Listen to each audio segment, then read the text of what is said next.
નમસ્કાર મિત્રો, મહેફિલ પરિવાર વતી હું હરીશ મહેતા આપ સૌનું સ્વાગત કરું છું. મહેફિલ પરિવારના અને મહેફિલ પરિવારના આમંત્રણ પર આવેલ આપ સૌ ગુણીજનોનું સ્વાગત છે. મિત્રો, આ મહેફિલ પરિવારની શરૂઆત કંઈક એ રીતે થઈ કે કોરોના કાળ દરમિયાન એક વખત આમ જ મને, વિરલભાઈને, હરેશ પટેલ સાહેબને અને હર્ષલભાઈને વિચાર આવ્યો કે આ સમગ્ર કાળ દરમિયાન આપણે કંઈક એવું કરીએ કે જેથી લોકો એકબીજા સાથે જોડાયેલ રહે અને કંઈક એવું કન્સ્ટ્રક્ટિવ કામ કરીએ કે જેથી કરીને આપણે ભાષાને અને ગુજરાતી સાહિત્યને પણ આપણે સાથે જોડીએ. અને આ રીતે આ કાર્યક્રમની, આ પરિવારની શરૂઆત થઈ.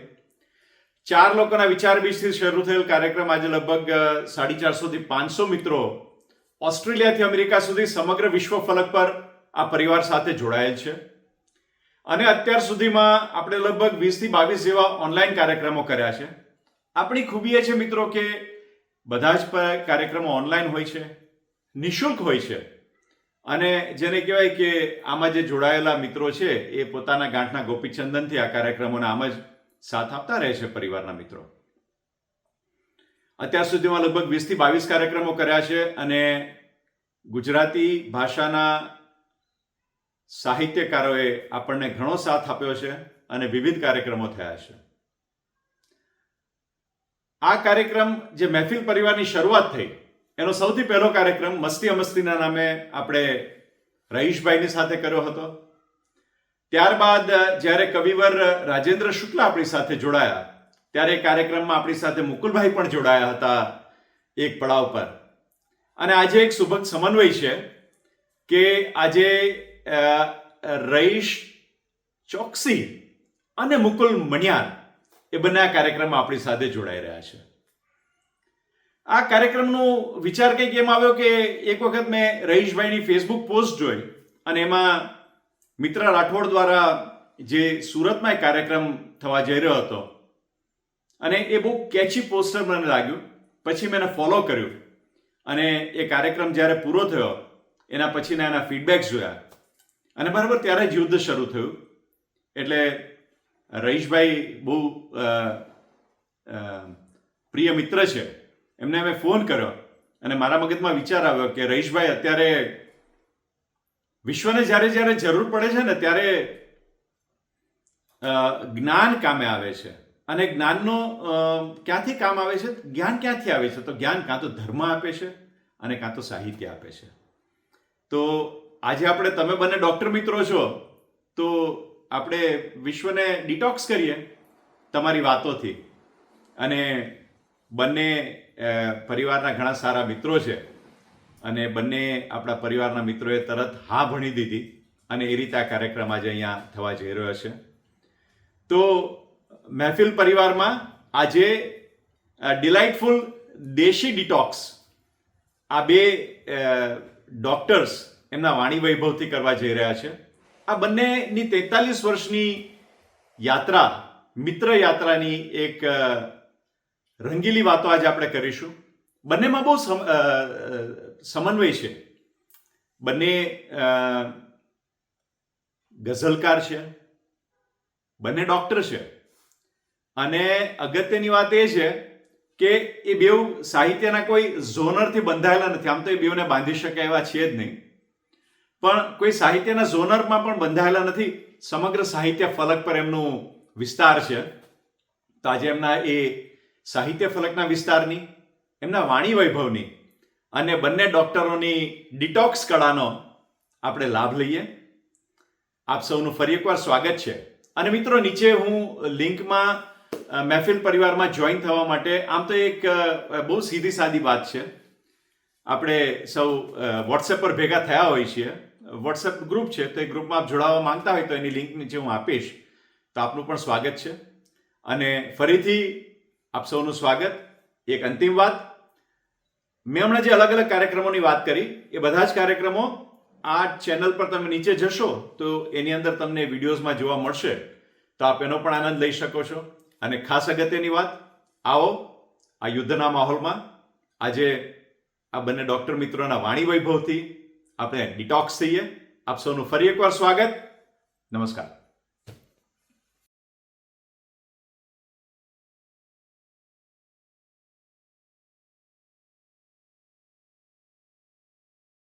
કે તમે આવી ગયા તો રાત અંધારી હવે કેવી, કે તમે આવી ગયા મુકુલભાઈ, તમે આવી ગયા કે તમે આવી ગયા તો રાત અંધારી હવે કેવી, હવે દીવાનગી છે બસ સમજદારી હવે કેવી, ને ગમી જો જાય તમને તો આ મિલકત પણ તમારી છે, કે ગમી જો જાય તમને તો આ મિલકત પણ તમારી છે, સભા વચ્ચે મૂકી દીધી ગઝલ મારી હવે કેવી.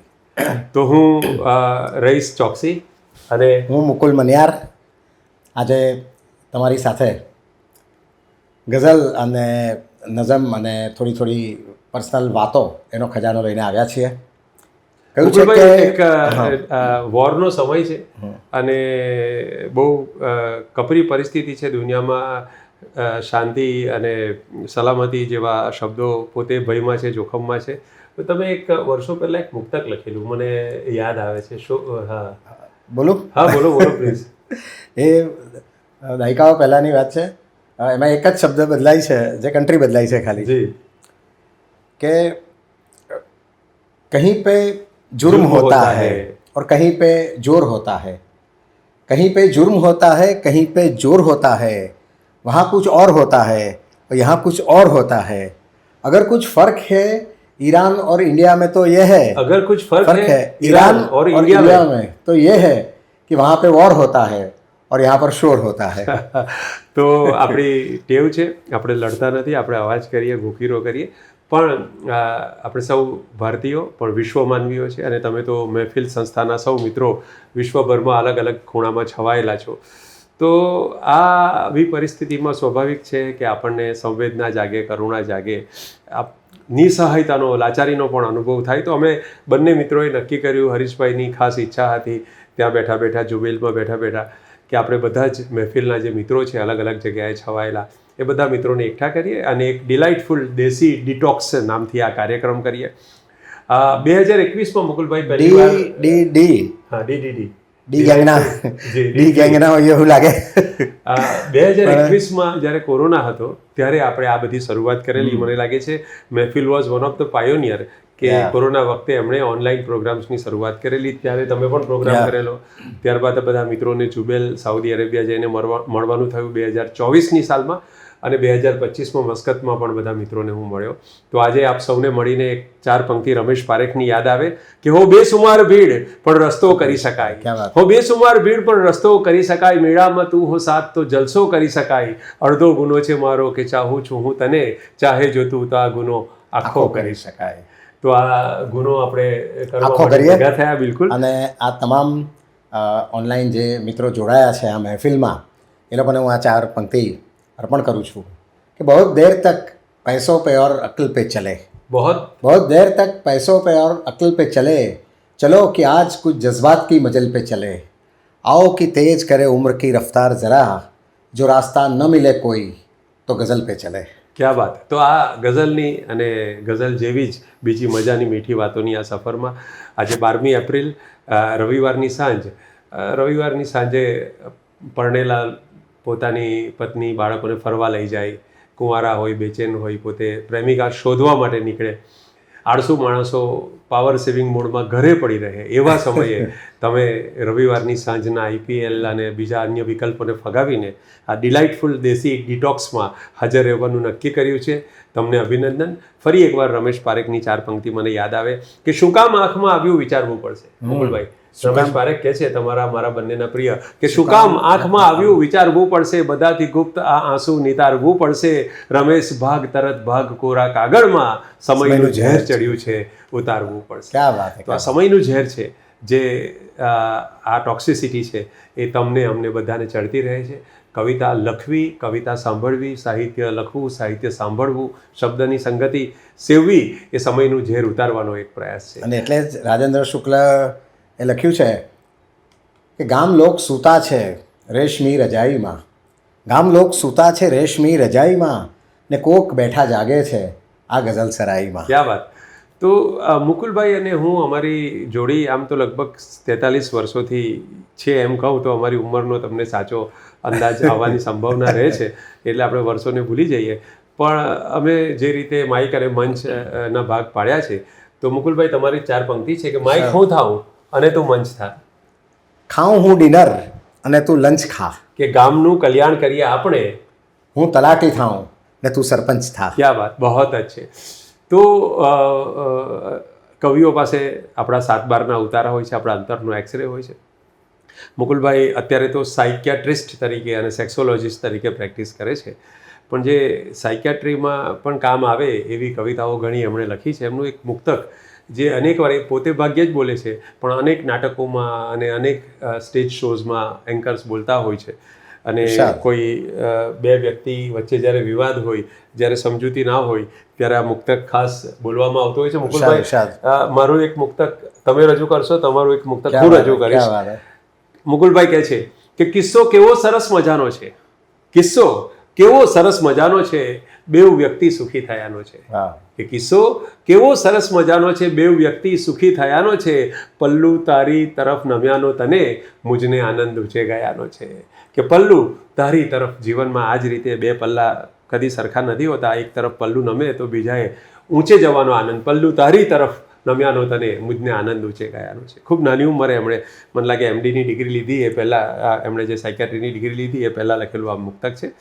તો મુકુલભાઈ, તો રઈસભાઈનો આ એક મુક્તક હું બોલું છું કે જે અત્યારે અહીંયા જ માત્ર નથી બોલતો, પરંતુ અમે મારી બ્રાન્ચને અનુલક્ષીને જ્યારે સુસાઇડ પ્રિવેન્શન ના પ્રોગ્રામોમાં અને વર્કશોપમાં જઈએ છીએ ત્યારે ઘણું બધું બોલ્યા પછી મને એમ થાય કે આ 4 જ પંક્તિ જો બોલી દઈએ તો કેટલી બધી આત્મહત્યાઓ અટકી શકે.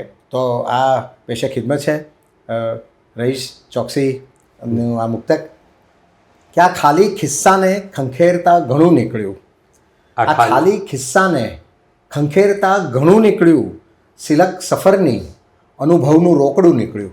વાહ. સિલક સફરની અનુભવનું રોકડું નીકળ્યું ને મરી જવાનું થયું મન એક ક્ષણ વિતાવી દીધી.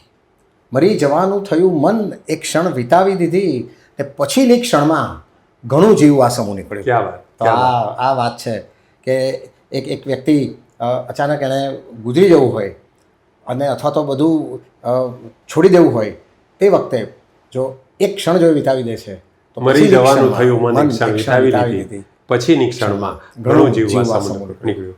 મુકુલભાઈ, આપણે ડિલાઇટફુલ ડિટોક્સની, દેશી ડિટોક્સની વાત કરીએ છીએ અને પછી આપઘાતની વાત પર ચડી જઈએ તો કદાચ મને લાગે છે થોડી હળવાશ જરૂરી છે. અને મિત્રો, તમને જાણીને કદાચ આનંદ થશે, નવાઈ પણ લાગશે કે આજે હાસ્યકાર તરીકે ભલે મારું નામ હોય, હાસ્ય કવિ તરીકે કે હાસ્ય નાટિકાઓ કે અનેક, તમે જલપાડી, મિત અને ઈંડુ આ બધી વસ્તુથી મને ઓળખો છો, પણ મને હાસ્યનો ચસ્કો લગાડનાર ડૉક્ટર મુકુલ ચોકસી હતા. અને અમે મેડિકલ કોલેજમાં હતા ત્યારે કવિતામાં હાસ્ય પણ આવી શકે છે એ વસ્તુનો પહેલો અનુભવ મને મુકુલભાઈ પાસેથી થયેલો. તો મુકુલભાઈ, તમારો એક મુક્તક આપણે સાંભળીએ, હાસ્યનું હળવું મુક્તક, વાતાવરણ હળવું થઈ જાય. તો હળવાશની જ વાત છે કે એવું નથી કે પ્રેમમાં પડવું જ જોઈએ. એવું નથી કે પ્રેમમાં પડવું જ જોઈએ. મનોહરભાઈ ઉદાસ સતત ગાય છે આ કે એવું નથી કે પ્રેમમાં પડવું જ જોઈએ, પણ જો પડ્યા તો બેવને પરવડવું જોઈએ. તો કોલેજમાં એટલા માટે લખતા હતા કે ઘણા બધા છોકરા છોકરીઓ આવું કરતા હોય અને પછી એના મા બાપ એ લોકોને બીજે પરણાવી દે તો તે વખતે એટલે બેવને નહીં પણ બેવના મા બાપને બી પરવડવું જોઈએ. એટલે આ લખેલું કે એવું નથી કે પ્રેમમાં પડવું જ જોઈએ, પણ જો પડ્યા તો બેવને પરવડવું જોઈએ ને જો વાયદો ન પાળવાના હોવ તો પછી બહાનું એ સારું કાઢતા આવડવું જોઈએ. ક્યાં વાત, ક્યાં વાત. તો બહુ છે. આ વાયદો શબ્દ પરથી મુકુલભાઈ તમારું પેલું ગીત પણ મને યાદ આવે, પ્રેમ એટલે કે સાવ ખુલ્લી આંખોથી થતો મળવાનો વાયદો, સ્વપ્નમાં પડાય એવો કાયદો ને પ્રેમ એટલે જ તારા ગાલોના ખાડામાં ડૂબી જતા મારા 84 લાખ વાણોનો કાફલો. પણ પછી તો અમે તો હાસ્યની શરૂઆત કરી, પણ પછી રઈસ ચોકસીએ જે સતત હાસ્યનો પ્રવાહ એ કર્યો તો અમે તો ખાલી કોલેજને રવાડે ચડાવેલી, પણ એમણે તો ગુજરાતી વાંચનારા જ્યાં જ્યાં હોય એ પછી અમેરિકામાં હોય કે મિડલ ઇસ્ટમાં હોય ક્યાંય પણ હોય, પરંતુ એ લોકોને અસંખ્ય હાસ્ય કવિતાઓ સંભળાવી છે. તો રઈસભાઈ તમે કંઈ? ચોક્કસ. આ હઝલ જે છે, હઝલનો કાવ્ય પ્રકાર એ હળવી જે ગઝલ છે, આમ એનું બંધારણ ગઝલ જેવું હોય, પણ એમાં વાત જે કહેવાની છે, વાત ગંભીર ના હોય, વાત હળવી હોય, ઉપહાસ હોય, મજાક મશ્કરી હોય. તો 4 પંક્તિ સંભળાવીશ કે એક વેળા આપને મેં દઈ દીધેલું દિલ હજી એ યાદ છે, કે એક વેળા આપને મેં દઈ દીધેલું દિલ હજીએ યાદ છે ને પછી ભરતો રહ્યો તો હોટલોના બિલ હજુએ યાદ છે કે પ્રિયતમ હા તારા ચહેરા પર હતા એ ખીલ હજુએ યાદ છે કે પ્રિયતમ હા પ્રેમમાં ક્લોઝઅપ જોવાનું થાય એટલે ખીલ પહેલા દેખાય આપણને કે ઈલાજ પણ આપણે જ કરાવવો પડે કે પ્રિયતમ હા તારા ચહેરા પર હતા એ ખીલ હજુએ યાદ છે મારા પૈસે તે ઘસી બેફામ ક્લેરેસિલ હજુ એ યાદ છે ને સાયકલો અથડાવીને સોરી કહ્યાની સ્કિલ હજુ એ યાદ છે સાયકલો અથડાવીને કોલેજમાં જતા સાયકલ અથડાવી દેતા આપણને એમ કે આમાંથી ઓળખાણ થાય દોસ્તી થાય પરિચય થાય પ્રેમ થાય કશું થયું નહીં આવું થયું આ ગઝલ આવી કે સાયકલો અથડાવીને સોરી કહ્યાની સ્કિલ હજુ એ યાદ છે ને પછીથી સાંપડેલી સેન્ડલોની હિલ હજુ એ યાદ છે ને મારું સગડું એક પછી માણસના જીવનમાં લગ્ન થઈ જતા હોય છે અને સંસારમાં સાસુ નામનું ક્રિએચર પ્રવેશે છે અને આ સાસુ કેવા ઉદાર છે જોજો કે મારું સગડું મુજ જમાઈને મળે એવું લખી મારું સગડું મુજ જમાઈને મળે એવું લખી બસ છોકરી મૂકી ગયેલા સાસુનું એ વિલ હજુ એ યાદ છે કે બસ છોકરી મૂકી ગયેલા સાસુનું એ વિલ હજુ એ યાદ છે. તો એમાં એક વસ્તુ પછી આપણી ઉમેરી દેજો કે આપણી સાથે જ છે આ આપણી મહેફિલ હજુ એ યાદ છે. વાહ ક્યાં વાત. તો મુકુલભાઈ આપણી પ્રથમ મુલાકાત પણ મને યાદ આવે છે. બિલકુલ બિલકુલ. અને પ્રથમવાર કવિતા કેવી રીતે લખી એ દિવસો પણ બધા યાદ આવે છે. ધીરે ધીરે આપણે બધી જ વાત કરીશું પણ એકાદ સરસ કવિતાથી તમે એક કવિતા મને લાગે આજના દિવસ માટે બિલકુલ આપણે હાસ્યવાળું પછી ધીમે રહીને પછી પાછું એક જગ્યાએ જઈશું પણ એક નાનકડી કવિતા છે. એમાં એવું છે કે કવિતા અને સંગીત આમ તમે જુઓ તો આર્ટના બંને આવિર્ભાવો છે અને બંને બહેનો જેવી છે. તો એકવાર સંગીત અને કવિતા આ બે વચ્ચે લડાઈ થઈ. સૂક્ષ્મ લડાઈ હતી અને પ્રેમાળ લડાઈ હતી પણ લડાઈ એવી હતી કે કોણ વધારે પાવરફુલ કોણ વધારે આકર્ષક અને કોણ ચઢિયાતું આ લડાઈ થઈ. તો બંને પોતપોતાના પક્ષ રજૂ કરે છે. તો એની એક વાત મેં નાનકડી કવિતામાં ઉતારી છે કે સંગીતે કવિતાને કાનમાં કહ્યું કે તું તો કેવળ બોલે છે હું તો ગાઉં છું. સંગીતે કવિતાને કાનમાં કહ્યું કે તું તો કેવળ બોલે છે હું તો ગાઉં છું. ને કવિતાએ મિચકારી આંખને જણાવ્યું હું તો નહીં બોલું તો પણ સંભળાવું છું. વાહ વાહ વાહ વાહ. કવિતાએ મિચકારી આંખને જણાવ્યું હું તો નહીં બોલું તો પણ સંભળાવું છું. વાહ ક્યાં વાત.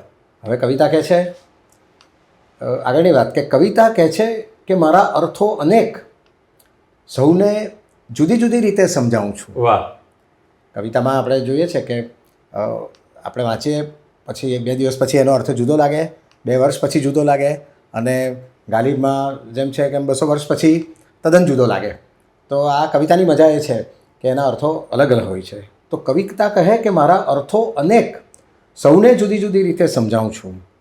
તો સંગીત કહે કે મારો અર્થ નથી કોઈ છતાં સીધું હૃદયમાં ઉતરી જાઉં છું. ક્યાં વાત. સંગીત કહે કે મારે તો અર્થની જરૂર જ નથી. સંગીત શબ્દોથી પર છે. સંગીત શબ્દોથી પર છે.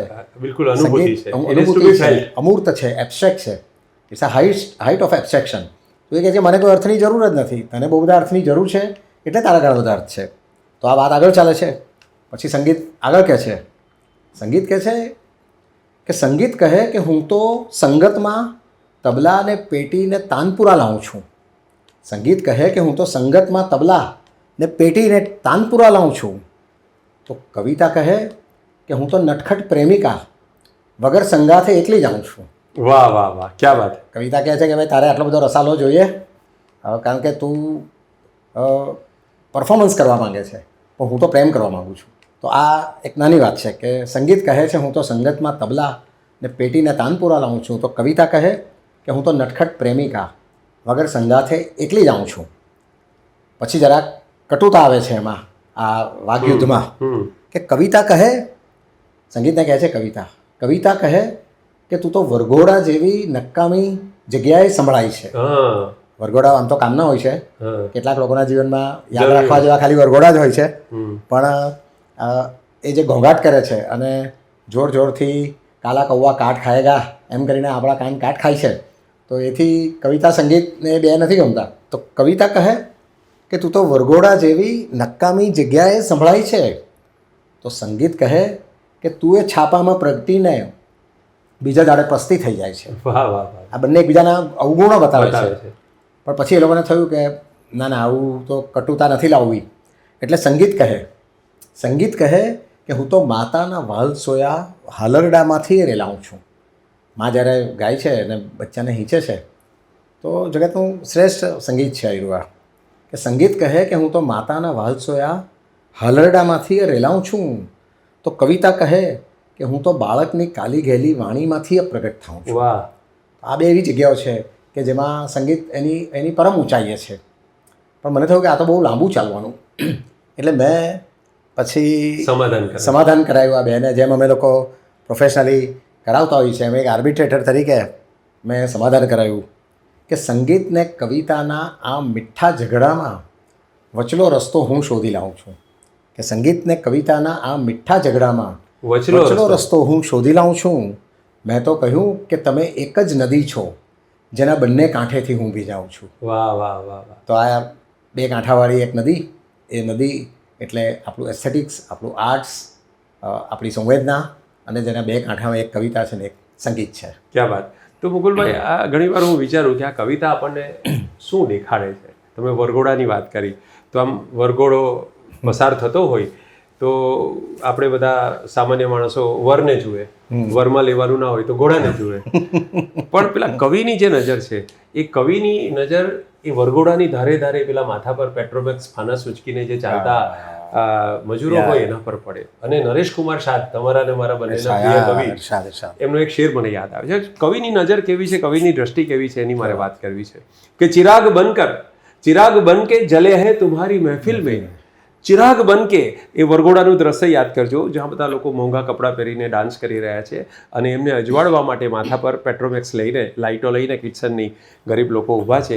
એમને ધ્યાનમાં રાખીને આ શેર સાંભળજો કે ચિરાગ બન કે જલે હૈ તુમ્હારી મહેફિલ મેં, વો જિનકે ઘર મેં કભી રોશની નહીં હોતી, વો જિનકે ઘર મેં. તો એવા આપણા બધા જ આનંદ, આપણા બધા જ વૈભવ એવા ગરીબ માણસની મજૂરી, કાળી મજૂરી એના પરસેવા પર ઉભેલા હોય છે અને કવિની નજર ત્યાં પહોંચે છે. તો આ કવિતા પરથી મુકુલભાઈ મને હળવી વાત યાદ આવી. આપણે મેડિકલ કોલેજમાં ભણતા અને ત્યાં આપણે કવિતા લખતા. તો કવિતા કોને સંભળાવી? આપણી આજુબાજુ સુંદર સ્ત્રીઓ ફરતી હોય ડૉક્ટર તરીકે, પણ કમનસીબે આપણે એમને સિસ્ટર કહેવું પડે કેમ કે સિસ્ટર હોય, નર્સ હોય. આપણે આજુબાજુમાં કમ્પાઉન્ડર હોય, આપણા આયા બહેનો હોય. તો મારો એક એમ્બ્યુલન્સવાળો હતો. એ એમ્બ્યુલન્સવાળો મારી કવિતાનો ચાહક, અને એનું નામ બાબુ બાટલી. બાબુ એનું જન્મસિદ્ધ નામ અને બાટલી એનું કર્મસિદ્ધ નામ. હવે તમને લોકોને હસવું આવતું હશે બાટલી પરથી, પણ જીવનમાં 2014 પછી એણે વિકાસ કર્યો. બધાનો જ થયો, એનો પણ થયો. પછી એ બાટલી થયો, પહેલાં એ પોટલી હતો. તો આ બાબુ બાટલી એ મારી પાસે આવ્યો ને મને કે રહીશભાઈ આ બધી આ રિક્ષાની પાછળ અને ટ્રકની પાછળ બધી શાયરીઓ હોય ને. મેં કહું એ હોય, પણ એ હું નથી લખતો, કદાચ મુકુલભાઈ લખતા હોય. તો કે ના, એ નહીં, આ ટ્રકની પાછળ શાયરી હોય, રિક્ષાની પાછળ શાયરી હોય, તો મારી એમ્બ્યુલન્સની પાછળ શાયરી કેમ ના હોય? મેં કહું બરાબર છે, હોવી જોઈએ, તું શરૂ કર, તું લખાવ. તો કે એના માટે જ આવ્યો છું, લખી આપો. મેં કહું ભાઈ હું એવું બધું ના, રહીશભાઈ મને જાગૃતિ આવે, લોકોમાં અવેરનેસ આવે એવી શાયરી જોઈએ છે. એટલે પછી મુકુલભાઈ મેં તમારી જેમ કામ કર્યું અને પંક્તિ લખી આપી. અને કે ઘારી સુરતની ફાંકડી, કે ઘારી સુરતની ફાંકડી ને ભૂસા ભજીયાના ઠાઠ, કે ઘારી સુરતની ફાંકડી ને ભૂસા ભજીયાના ઠાઠ, જો કોઈ પચાવી ના શકે એને ઉપાડે 108. જો કોઈ પચાવી ના શકે એને ઉપાડે 108. એટલે આ બધા જ આનંદો એક મર્યાદામાં સારા લાગે. તો મુકુલભાઈ, તમે સરસ કવિતા સંભળાવી. અને મને એવું યાદ છે કે તમે કબર કાવ્યો લખેલા બધા, લગભગ 1982-83ની સાલ હશે. અને તમે સાહિત્યકારો સાથે અનેક જુર્મ કર્યા છે, એ લોકો પર અનેક અત્યાચાર કર્યા છે. એમાંનો એક અત્યાચાર એટલે કબર કાવ્યો. તો પહેલાં તમે કબર કાવ્ય સંભળાવશો, પછી હું મારી એક હાસ્યલેખ સંભળાવીશ, અને પછી આપણે તમારી પેલી જેની હું કલ્પના કરતો હતો તમારી સાથે જોડીની, એની આપણે વાત કરીશું. બિલકુલ જી. આ કબર કાવ્ય પર મેં તો ખાલી 45-40 કવિઓ પર જ અત્યાચાર કર્યા છે. પણ રહીશભાઈ એક એવો કવિ પેદા કર્યો છે કે જેણે આખી શેરી, આખું એપાર્ટમેન્ટ બધા પર ભયાનક અત્યાચારો કર્યા છે, જેની વાત પછી રહીશભાઈ કરશે. પણ આ મારું હળવું પાસું છે. અને લગભગ 50 વર્ષ પહેલાં લખાયેલી આ વસ્તુ છે. ખૂબ નાના હતા અમે ત્યારે કોઈને કંઈ પણ કહી દેતા હતા, કારણ કે કોઈ આપણું તો બીજું શું કરી લેશે, અને આપણને ક્યાં કોઈ ઓળખતું હતું, અને આપણે કંઈ ગુમાવવાનું હતું નહીં. પણ એ વખતે આ નવું સટાયર ને ગઝલો લખવાનું શરૂ કરેલું. તો મસ્ત હબીબ સારોદી કરીને બહુ મોટા શાયર, એમને એવું એક કન્સેપ્ટ હતો કે કોઈ પણ મરહૂમ હોય, એની કબર હોય તો એની પર એપિટેફ લખાય.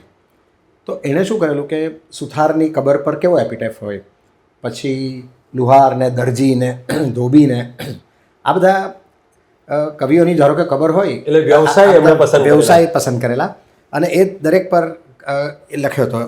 નાનકડો એક 4 પંક્તિ લખી હતી એમણે. એ મને કન્સેપ્ટ બહુ ગમી ગયો. એટલે મેં વિચાર્યું કે આ બધા વ્યાવસાયિકો છે, પણ ધારો કે ગુજરાતી ભાષાના મૂર્ધન્ય કવિઓ, રિયલ વ્યક્તિઓ આ બધી જો કબરમાં હોય, આમ મેં કંઈ એવી કલ્પના નહોતી કરી કે આ બધા મારા જ બધા પ્રિય કવિઓ હતા. એમાં રમેશ પારેખથી માંડીને રાજેન્દ્ર શુક્લ, જે બધા આપણા પૂજનીય ચીનુ મોદીને બધા આપણા પ્રિય કવિઓ હતા. પણ વિચાર્યું એક ખાલી કે આ બધાની ખબર હોય તો એની પર શું લખાવવું જોઈએ. એટલે પછી મેં એમાંથી 4-5 ખાલી સંભળાવું. 50 વર્ષ જૂનું છે, પણ પછી એ કવિઓએ નસીબ જોગે મને કંઈ કર્યું નથી, કેમ કે સીધા તમે કબરમાં જ પૂરી દીધી. તો હું સીધો કબરમાં જ જતે, મારી કબર બની ગયો હતો. મેં મારી કબરનું પણ એમાં લખેલું, મને યાદ નથી અત્યારે, પણ એ મારી કબર પર શું લખવું એવું પણ લખી નાખ્યું હતું. ઇરશાદ, સ્વાગત છે. કે આપણા બહુ ગુજરાતીના બહુ પ્રિય કવિ એવા માધવ રામાનુજ, રાધાકૃષ્ણ પર સૌથી વધુ જેમણે લખ્યું છે કે એક દી અમદાવાદમાં માધવ મરી ગયા, એક દી અમદાવાદમાં માધવ મરી ગયા, ને પ્રશ્ન એ થયો કે એની કબ્ર કરશું ક્યાં. તુરત જ કોમળ અવાજમાં માધવ કહી ઉઠ્યા, અડધી મથુરામાં અને અડધી ગોકુળમાં. તો આ માધવજી હતા.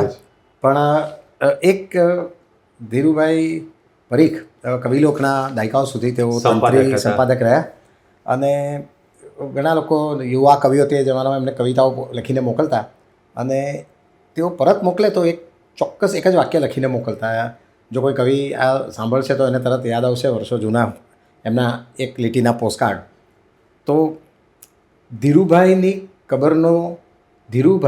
એક કબરનો જુઓ નશો, કે ભૂલે ચૂકે ત્યાં મોરનો ટહુકો થયો કશો, તુરત જ કબર મહીથી આવે છે ક્ષીણ અવાજ, કવિલોક માટે સ્વીકારું છું આભાર, કુશળ હશો. તો આ વાક્ય સ્વીકારતા હતા, અમારે તો સભા પરત જ આવતી હતી. અને સુરેશ દલાલ, આપણા સૌના પ્રિય કવિ, પણ સુરેશ દલાલ વિશે ઘણા લોકો જુદું પણ કહેતા હતા. એ જે કહેતા હતા તે મેં લખ્યું છે, અને સુરેશભાઈ સાંભળ્યું પણ ખરું અને બિરદાવ્યું પણ ખરું, કે કાર્યક્રમોનું શું અને શ્રોતાજનોનું શું, કાર્યક્રમોનું શું અને શ્રોતાજનોનું શું, સામયિકોનું શું અને સંપાદનોનું શું, કે મારા જવાથી કાવ્યને તો કંઈ થશે નહીં, કિંતુ સભાઓ, સંગ્રહો ને સંચાલનોનું શું. હવે તમે મારા માટે પણ આ લખી શકો છો. એટલે આ તો ઘણા સુરેશભાઈના ક્રિટિક એવું કહેતા હતા કે ભાઈ કવિતા પર સુરેશભાઈ કવિતા બી બહુ સુંદર લખી છે, અને આવું બધું બી કામ કર્યું છે એમણે. પણ મૂળે કવિ હતા અને બહુ સારી કવિતાઓ લખતા હતા. એક મેં લખ્યું હતું, એ મને લાગે છે કે જો દાયકાઓ પછી પણ જો એકાદ જ આમાંથી સંગ્રહાય તો આ એક સંગ્રહ કે દોસ્તો જાપાનના ઇતિહાસમાં એક દુર્ઘટના થયાનું છે સ્મરણ. દોસ્તો જાપાનના ઇતિહાસમાં એક દુર્ઘટના થયાનું છે સ્મરણ. દોસ્તો જાપાનના ઇતિહાસમાં 2 જ દુર્ઘટના થયાનું છે સ્મરણ. એક હિરોશીમા પરનો બોમ્બ ને બીજું ત્યાંના હાઇકુનું અપહરણ. તો જીણાભાઈ દેસાઈ સ્નેહરશ્મિ ત્યાંથી હાઇકુ લાવેલા. તો જાપાનના ઇતિહાસમાં આ 2 દુર્ઘટના થઈ છે એવું અમે કીધેલું 50 વર્ષ પહેલાં. પછી મેં પાછું ખેંચી લીધેલું આવું. અને મારા પ્રિય કવિ, મારા ગુરુ રાજેન્દ્ર શુક્લ બાપુ માટે 4 પંક્તિ લખેલી કે નગર ડગર કે કબર કશાનો. નગર બાપુની જેમ બોલવા ટ્રાય કરું કે નગર ડગર કે કબર કશાનો, ફરક હવે ના કશો એ સાજણ, મરે ન કોઈ શ્રોતા સજ્જન, ગઝલ તિહાં લગ ગાઓ પ્રિયજન. તો આ તો એમની ગઝલ જ હતી કે ગઝલ તિહાં લગ ગાઓ પ્રિયજન. તો આ થોડા કર્યા હતા, પણ રઈશભાઈ તમે આવો હવે. અને જી એક હળવી વાત, આ કવિઓ વિશેની વાત થઈ રહી છે અને કવિતા વિશેની વાત થઈ રહી છે. તો એક મારો હાસ્યલેખ છે. અમારે ને મુકુલભાઈને, જે મુકુલભાઈએ તો બહુ જ બધા નવા કવિઓને પ્રોત્સાહન આપ્યું. મારા જેવા અનેક કવિઓને એમના જ કન્સલ્ટિંગ રૂમની બહાર અમે બેસીને અમારા માટે એક આ તો મેળો, આ જગ્યાએ બેસવું એટલે એક આનંદની વાત. પણ તે છતાં ક્યારેક એવું થાય કે નવોદિત કવિઓ અમુક પોતાની ક્ષમતા પ્રતિભા હોય નહીં, પણ બસ એમને પ્લેટફોર્મ જોઈતું હોય. એ અમુક કવિઓ એમ કે મને છંદ શીખવો અથવા મને આ કવિતા સારી કઈ રીતે બને એ શીખવો. જ્યારે અમુક કવિ સીધું એમ જ કે તમારી સાથે પ્રોગ્રામમાં કોઈ વાર ચાન્સ આપો. એમને શીખવું કંઈ નથી, એમણે બસ સીધું આવીને પ્રોગ્રામમાં સાથે બેસવું છે. તો આવા અનેક કવિઓ અમારા ત્યાં ત્રાટકતા હોય. મુકુલભાઈના ક્લિનિક પર પણ મારે ત્યાં ત્રાટકતા ને, તો પછી મેં શું કર્યું કે હું એમ કહું કે તમે કવિતા લખતા શીખવું છે ને તો તમે રઈશભાઈને ત્યાં જાઓ. પછી એનો સંગ્રહ કરવો છે તો એને માટે તમે પછી કિરણસિંહ ચૌહાણ પાસે જજો અને પછી એની પ્રસ્તાવના હું લખી આપીશ તમને. બરાબર છે. આમ કરીને હું મારો સમય બચાવી લેતો. તો આવા બધા જ કવિઓના અનુભવોને જોડીને એક સરસ હાસ્યલેખ છે, એ સંભળાવું પછી આપણે વાત આગળ ચાલે. સર કે થોડા દિવસ પહેલાં એક કારમી સવારે ગુજરાતી ભાષાના ઇતિહાસમાં આજ પર્યંત બોલાયેલા સૌથી વધુ દારૂણ અને કરુણ 5 શબ્દો મારા પડોશી હસુભાઈના મુખ કમળમાંથી કાદવની જેમ સરીને એમના હોઠોની પાંખડી પરથી લપસીને મારા કાન પર છાંટા ઉડાડતા ગુર્જર ધરા પર પડ્યા. એ 5 શબ્દો આ મુજબ હતા: મારે પણ કવિતા લખવી છે. મેં કહ્યું, પણ કેમ? મારો અવાજ ફાટ્યો. તો મને હસુભાઈ કહેવા લાગ્યા કે રઈશભાઈ, મારી પણ ઈચ્છા છે કે કન્યકાઓ જેમ તમારો ઓટોગ્રાફ લે છે એમ મારા પણ ઓટોગ્રાફ લે. મેં કીધું, હસુભાઈ, આજકાલની કન્યકાઓ ઓટોગ્રાફ લેતી જ નથી, એ તો સેલ્ફી લે છે. અને સેલ્ફી એવી રીતે લે છે કે જેમાં એમનું મોં તરબૂચ જેવું અને આપણું મોં જમરૂખ જેવું દેખાય છે. વળી આ બધી કન્યાઓ, તમને એવો વહેમ છે, તમને એવો ભ્રમ છે કે આ કન્યાઓ છે એ કવિ પ્રેમી હોય છે. કવિ પ્રેમી હોતી જ નથી, એ માત્ર કવિતા પ્રેમી હોય છે. મેં મારો અનુભવ રજૂ કર્યો. આપણા મોટા કવિ સુરેશ દલાલ સાથે એમણે ઉલ્લેખ કર્યો. એક ઘટના બનેલી. એકવાર જસુબેન નામના એક બેન કાર્યક્રમ પત્યા પછી સુરેશભાઈ પાસે આવ્યા. સુરેશભાઈને પણ બહુ કવિતા પ્રેમી બહેનો મળવા આવતી, મારે એમને એમની ઉંમરની બહેનો મળવા આવતી. તો આ જસુબેન આવ્યા અને સુરેશભાઈને કહે કે મારે પણ કવિતા લખવી છે. સુરેશભાઈ, બસ તમે એટલું કહી દો કે આ કવિતા આમ લખવી હોય તો કેવી રીતે, એટલે કે કવિતા આપણે જો આમ રચવી હોય, બનાવવી હોય તો. બેન ઉભા રહો. હું સુરેશ દલાલ છું, તરલા દલાલ નથી. તો કવિતાની રેસીપી ના હોય. પણ હવે આ હસુભાઈને હું સમજાવવા ગયો, પછી તો દેસીપીને લગભગ આવ્યા હતા. એટલે મને કે રઈશભાઈ, આ જસુબેનનો ટૂચકો સંભળાવીને તમે મારો જુસ્સો ડામી નહીં શકો. હું હસું છું, હું જસુ નથી, મારે કવિતા લખવી છે. પછી મેં કહ્યું કે હસુભાઈ, આ તમે શું કરવા માંગો છો? એટલે હસુભાઈએ તો વાત ચલાવી કે રઈશભાઈ, કવિતાના ક્ષેત્રમાં સૌથી મોટા એવોર્ડ કયા? મેં કહ્યું, હસુભાઈ, તમે ઊંધેથી યાત્રા ચાલુ કરવા માંગો છો? હજુ એક કવિતા તો તમે લખી નથી અને અત્યારથી સૌથી મોટા એવોર્ડ વિશે તમે સપનું જોવાનું શરૂ કર્યું. મને કે આધુનિક ગોલ મોટિવેટરો અને ગોલ સેટિંગ કહે છે. પહેલાં એક કવિતા તો લખી લાવો, પછી ગોલ સેટિંગ કરજો. બીજા દિવસ હસુભાઈ કવિતા લખી લાવ્યા. મને કે રઈશભાઈ, 2 કવિતા લખી લાવ્યો છું, આમાંથી કઈ સારી છે તમારે મને કહેવાનું છે. એમણે એક કવિતા સંભળાવી. મેં કહ્યું, બીજી સારી છે. પહેલી કવિતા સાંભળીને જ કહી દીધું કે આના કરતાં તો કંઈ પણ સારું હોય, બીજી સારી છે.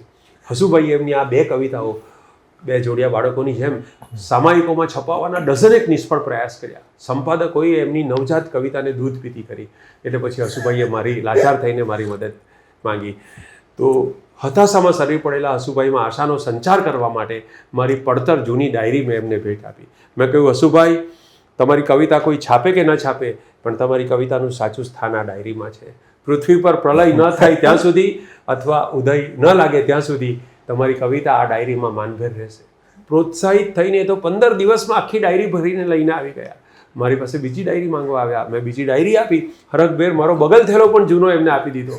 પછી તો હસુભાઈના ખભે બગલ થેલાએ સ્થાન લીધું, બગલ થેલામાં ડાયરીએ સ્થાન લીધું. જેમ યુયુત્સુ બાણાવળી ખભે તીર અને તરકસ લઈને નીકળી પડે, એમ હસુભાઈ ખભે બગલ થેલો અને એમાં ડાયરી લઈને નીકળી પડતા. અને રસ્તે કોઈને પણ રોકીને પહેલાં એની સાથે હેન્ડશેક કરતા, પછી એના પર કવિતાનો અભિષેક કરતા. પછી તો એવી હાલત થઈ કે હસુભાઈને જોતાની સાથમાં મારક પર સોંપો પડી જતો. હસુભાઈને જોઈને લોકો રસ્તો બદલી નાખતા. આમ તો હસુભાઈ જ્યારે બજાર જાય ખરીદી કરવા માટે ત્યારે દુકાનદાર સામેથી એમને બોલાવે, હસુભાઈ તાજો માલ આવ્યો છે લઈ જાઓ. પણ હવે તો હસુભાઈ સામેથી કહેવા લાગ્યા કે તાજો માલ છે ડાયરીમાં સંભળાવું. અરે હસુભાઈના દર્શન થતાની સાથે દુકાનદારો ધોળે દાડે શટર પાડી દેતા. ધીમે ધીમે હસુભાઈને જોઈને જાણીતાઓ અજાણ્યા હોવાનો દેખાવ કરવા લાગ્યા. એટલે હસુભાઈએ પણ કાબેલ વીમા એજન્ટની જેમ નવા નવા પરિચયો કેળવવા માંડ્યા. સામેવાળો કાચો પોછો કે નવરો હોય તો હસુભાઈની ઈચ્છા ખંડ કાવ્યો ઠપકારી દેવાની રહેતી. પણ સાથે સાથે લઘુ કાવ્યોનો સ્ટોક પણ એ હાથ વગર રાખતા, હાઈકુ પણ હાથ વગર રાખતા. સમય સૂચકતા વાપરીને ખાસ કરીને ટ્રાફિક સિગ્નલ પર રેડ લાઇટ હોય અને લીલી લાઇટ થવાની હોય ત્યાં સુધી બાજુવાળાને 90 સેકન્ડના મર્યાદિત સમયમાં એ લઘુ કાવ્ય પણ સંભળાવી દેતા. પેલો બિચારો સિગ્નલ તોડીને ભાગી જાય. કવિતાના કુછંદે ચડેલા હસુભાઈને આખો દિવસ તો આખું ગામ વેઠતું, પણ રાત્રે ધર્મપત્ની હેમાબેન એકલા હાથે જીંક ઝીલવી પડતી. હસુભાઈને તો જાણે સનેપાત થયો હોય કે વળગાડ થયો હોય એવી એમની હાલત હતી. રાતે અડધી ઊંઘમાં મારી કવિતા, ઓ કવિતા, મારી કવિતા એમ બોલતા એટલે હેમાબેનને શંકા પડી. આડોશ પડોશમાં 14 વર્ષથી લઈને 64 વર્ષ સુધીની જેટલી પણ કવિતાઓ હતી, ચિરંજીવ કવિતા, અખંડ સૌભાગ્યવતી કવિતા ભાભી અને ગંગા સ્વરૂપ કવિતા કાકી, આ બધા સાથે ઝઘડી આવ્યા કે મારો હસુ તમારું નામ કેમ બોલે છે. પત્ની હેમાબેન તરફથી હસુભાઈની કવિતાને કાન, ધ્યાન, માન કે સન્માન ન મળતા હસુભાઈએ બિલ્ડિંગમાં આવતા ધોબી, ઘાટી, મિસ્ત્રી, પ્લમ્બર, ફેરીઓ સૌને કવિતા રસથી ભીંજવવાનું શરૂ કર્યું. કોઈ લિફ્ટમાં મળી જાય તો મુક્તક પેશે ખિદમત હે કહીને શરૂ કરે. અને પેલા ભાઈનો ફ્લોર આવી જાય અને એ લિફ્ટમાંથી સરકવા જાય એ પહેલાં લિફ્ટના દરવાજાની વચ્ચે ઊભા રહી જાય અને 1-2 સોનેટ તો સંભળાવી જ દેતા. સમય એવો આવ્યો કે બધાએ ધીરે ધીરે લિફ્ટનો મોહ છોડી દીધો. 11-12 માળનું બિલ્ડિંગ તો પણ લોકોએ દાદર પરથી અવરજવર શરૂ કરી. 2 અઠવાડિયા થયા પણ હસુભાઈનો આ કવિતા જ્વર ઉતરતો નહોતો. સોસાયટીના ત્રસ્ત સભાસદોએ ઇમરજન્સી મિટિંગ બોલાવી, ચર્ચાઓ ચાલી, સભામાં લાગણીશીલ દ્રશ્યો સર્જાયા. કેટલાક તો ધ્રુસકે રડ્યા. SSCની પરીક્ષામાં જેણે કવિતા ગુજરાતી કવિતા ઓપ્શનમાં કાઢી નાખી હોય એ હવે આ ઉંમરે પ્રાસનો ત્રાસ બેઠે છંદના ફંદ સહન કરે. કેટલાકે તો એમ કહી દીધું કે જો આ દૂષણ ડામવામાં નહીં આવે તો સોસાયટી મેન્ટેનન્સ નહીં આપીએ. કેટલાકે તો મંદી હોવા છતાં ફ્લેટ વેચવા કાઢ્યો હોવાની જાહેરાત કરી દીધી. આખરે બધાએ નક્કી કર્યું કે હસુભાઈને બોલાવવામાં આવે સભામાં અને એમને સવિનય ઠપકો આપવામાં આવે. હસુભાઈ આવ્યા, સભામાં મલકતા આવ્યા. એક ક્ષણ સોપો પડી ગયો. સેક્રેટરી રસિકભાઈ ઊભા થયા, જરા અચકાયા એટલે પ્રેસિડેન્ટે એમને હિંમત બંધાવી. સેક્રેટરીને એક ગ્લાસ પાણીનો આપ્યો. સેક્રેટરીએ 3 ઘૂંટ પાણી પીધું. પછી મનમાં બોલ્યા કે આ ડામીસને હું કેમ કરીને ડામીશ. ટેન્શન સહન ન થવાથી 2-4 જણા ઊભા થઈ ગયા સભા છોડીને. સેક્રેટરીએ બોલવાનું શરૂ કર્યું. હસુભાઈ, તમે કવિતાથી આખી સોસાયટીને બાનમાં લીધી છે એ વાત કમિટીએ આજે ધ્યાનમાં લીધી છે. સેક્રેટરીના ભોગ લાગ્યા કે અજાણતા 2 વાક્ય પ્રાસમાં બોલાઈ ગયા. બાનમાં લીધી છે, ધ્યાનમાં લીધી છે. પ્રાસ સાંભળીને હસુભાઈ તો ઉછળ્યા. વાહ વાહ, ક્યાં વાત હે રસિકભાઈ, સુબાન અલ્લાહ, તમે તો ખરા કવિતા રસિક છો, તમે તો છુપા રુસ્તમ છો. તો તમે પણ એક સાંભળો કવિતા, તાજી જ કવિતા.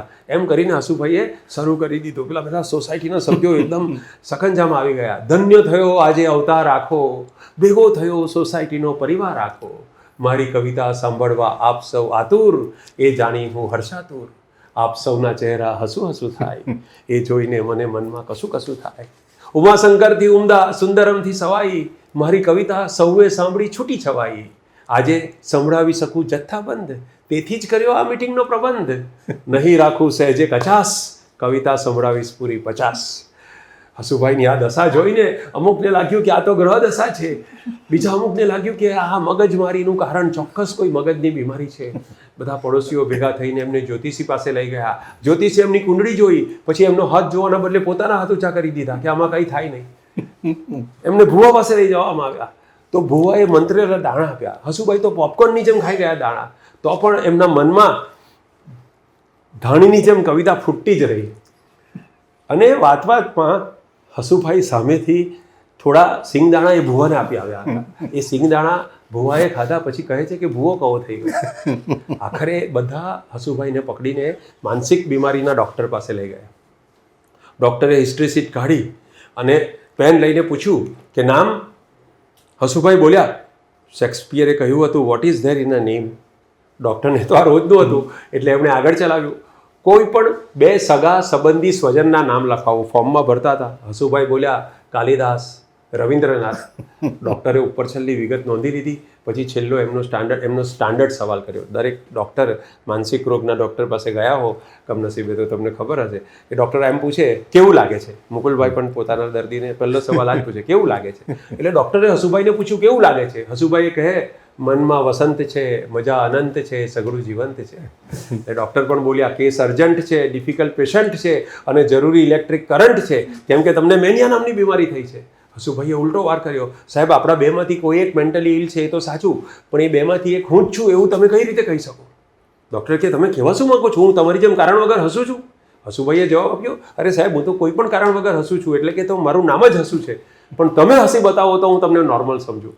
હવે ડૉક્ટર પોતે હસી શકે છે એ બતાવવા માટે કારણ વગર હસવા ગયા અને હસાયું નહીં એમનાથી. અને ડૉક્ટર સાહેબ જુઓ તમે હસી શકતા નથી, સારવારની જરૂરત તમને છે, મને નથી. ડૉક્ટર મોંથી ના બોલ્યા પણ એમનું ડોકું હામાં થયું.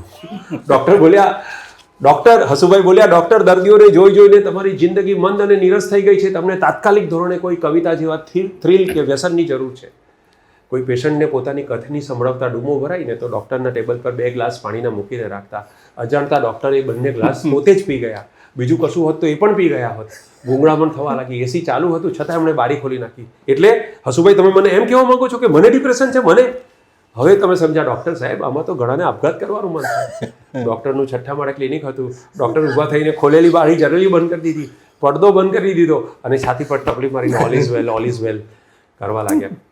પણ ટપલી જરા જોરથી મારતા હતા એટલે પોતાનો જ છાજ્યો ફૂટતા હોય એવું લાગ્યું. માનસિક ડૉક્ટરનું માન ગવાતા એ શીખ થઈ ગયા. ચિત્તના ડૉક્ટર ચિત્ત ભ્રમિત હસુભાઈથી ચિત્ત થઈ ગયા. હસુભાઈને ખ્યાલ આવી ગયો કે મને દવા દારૂની એટલે કે દવા કે દારૂની કશાની જરૂર નથી, માત્ર કવિતાનો નશો કાફી છે. એમ પુરવાર કરીને હસુભાઈ બહાર નીકળ્યા. જ્યોતિષી, ભુવા, ડૉક્ટર આ બધાને અંભાવ્યા બાદ હસુભાઈનો સોસાયટીમાં નવેસરથી ત્રાસ શરૂ થયો. એમને ડાયરી અને બગલ થયેલો ભેટ આપનાર હું હતો, એમને કવિતાને રવાડે ચડાવનાર હું હતો. એટલે લોકો મારી સામે ગુરખ્યા કરવા લાગ્યા, કતરાતી કરડી નજરથી જોવા લાગ્યા. એ ભસતા ચહેરા અને કરડી નજરથી બચવાના અંતિમ ઉપાય તરીકે મેં સમસ્ત દક્ષિણ ગુજરાત નવોદિત અછાંદસ કવિ મંડળની અઠવાડિક મિટિંગમાં જવાનું નક્કી કર્યું. દર રવિવારે એ લોકો એક ભૂતિયા જગ્યાએ ભેગા થતા, ત્યાં ગયો હું અને જઈને મેં એમને વાત કરી. 25-30 કવિઓ હતા કે અમારા બિલ્ડિંગમાં એક કાવ્યપ્રેમી સજ્જન વસે છે, જો તમે એની ફક્ત એક કવિતા સાંભળો ને તો એ બદલામાં તમારી 1 ડઝન 12 કવિતા સાંભળશે. બીજા દિવસે કવિ મંડળના પ્રમુખ કવિ જેમનો પોતાનો છકડો હતો એ છકડામાં બેસીને એમની 23 કવિઓની ટીમને બેસાડીને એક છકડામાં બેસાડીને બધા મારા ઘરે આવી ગયા હુડુડુડુ. અને હસુભાઈને દરેક જણાએ નમ્ર વિનંતી કરી કે થવા દો. આવો અપ્રત્યાશિત આગ્રહ જોઈને હસુભાઈને લાગ્યું કે સરસ્વતી માથે તિલક કરવા આવી છે. એટલે મોં ધોયા વગર ગદગદ થઈને એમણે પોતાની એક કવિતા સંભળાવી. સૌએ ધીરજથી સાંભળી અને વધાવી લીધી. બદલામાં દરેક કવિએ 23 કવિએ પોતાની 12 કવિતા ખુન્નસથી સંભળાવી.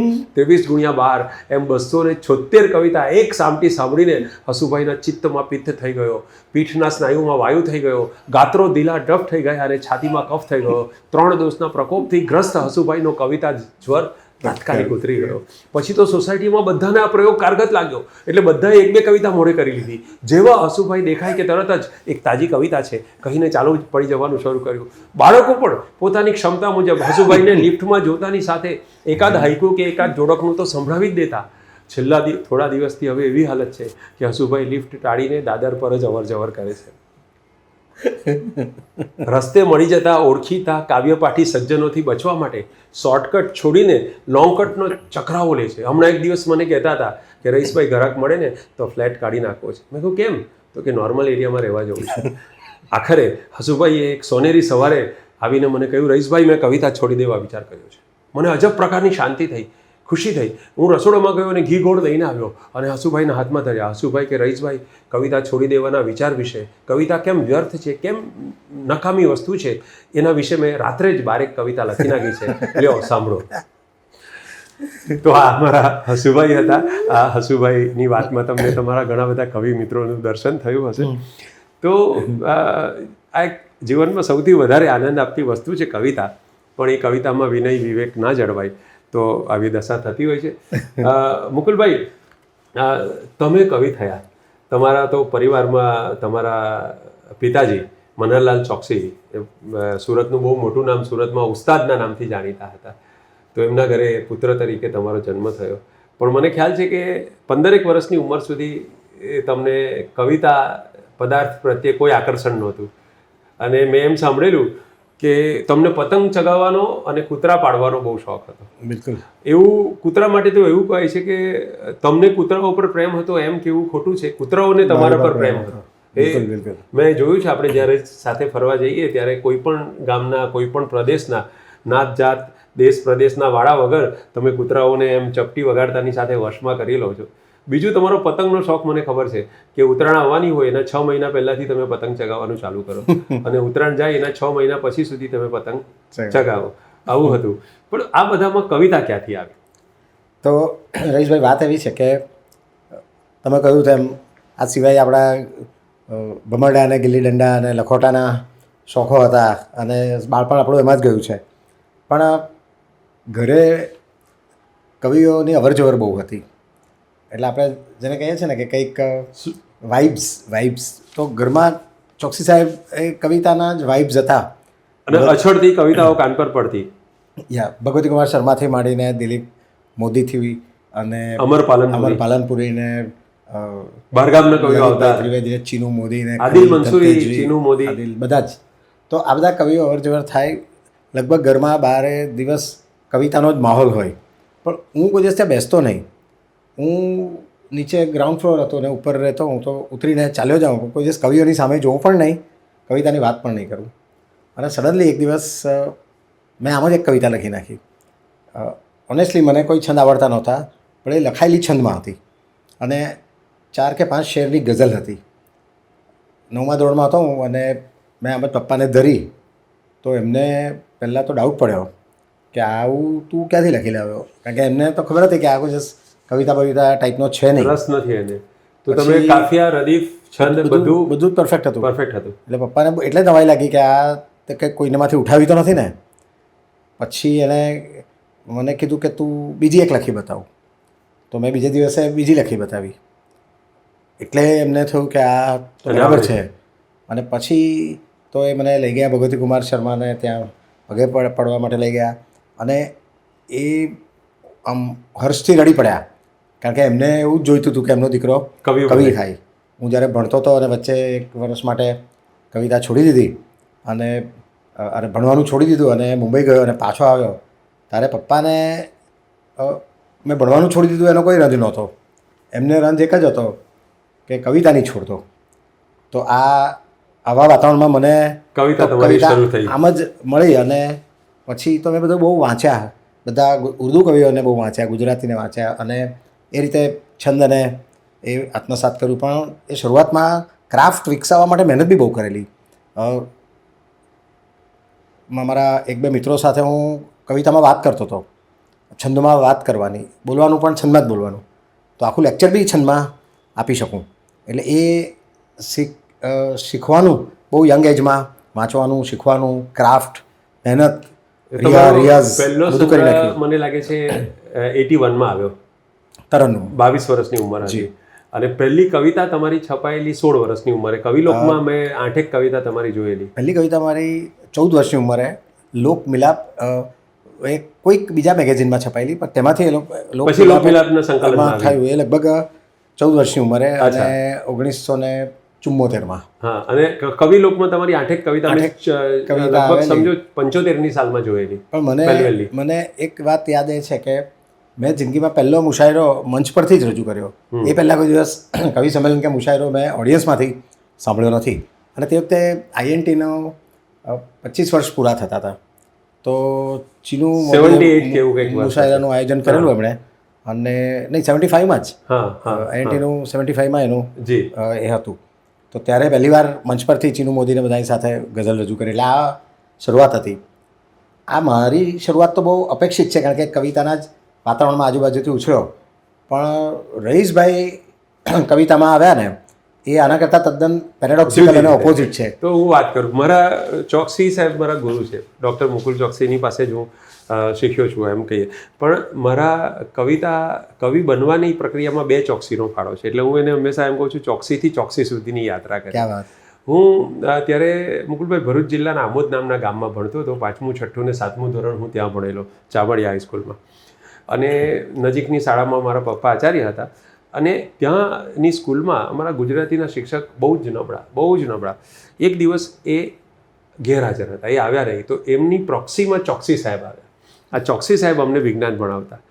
તો આ વિજ્ઞાનના શિક્ષક વળી ગુજરાતી શું ભણાવશે એમ કરીને અમે બધા મસ્તી કરતા હતા. તો એમણે ગુજરાતીની ચોપડી ખોલી અને પૂછ્યું કે કઈ કવિતા ચાલે છે. એટલે બધા બોલ્યા કે હળવે હળવે હળવે હરજી મારે મંદિર આવ્યા રે, મોટે મોટે મોટે મેં તો મોતીડે વધાવ્યા રે.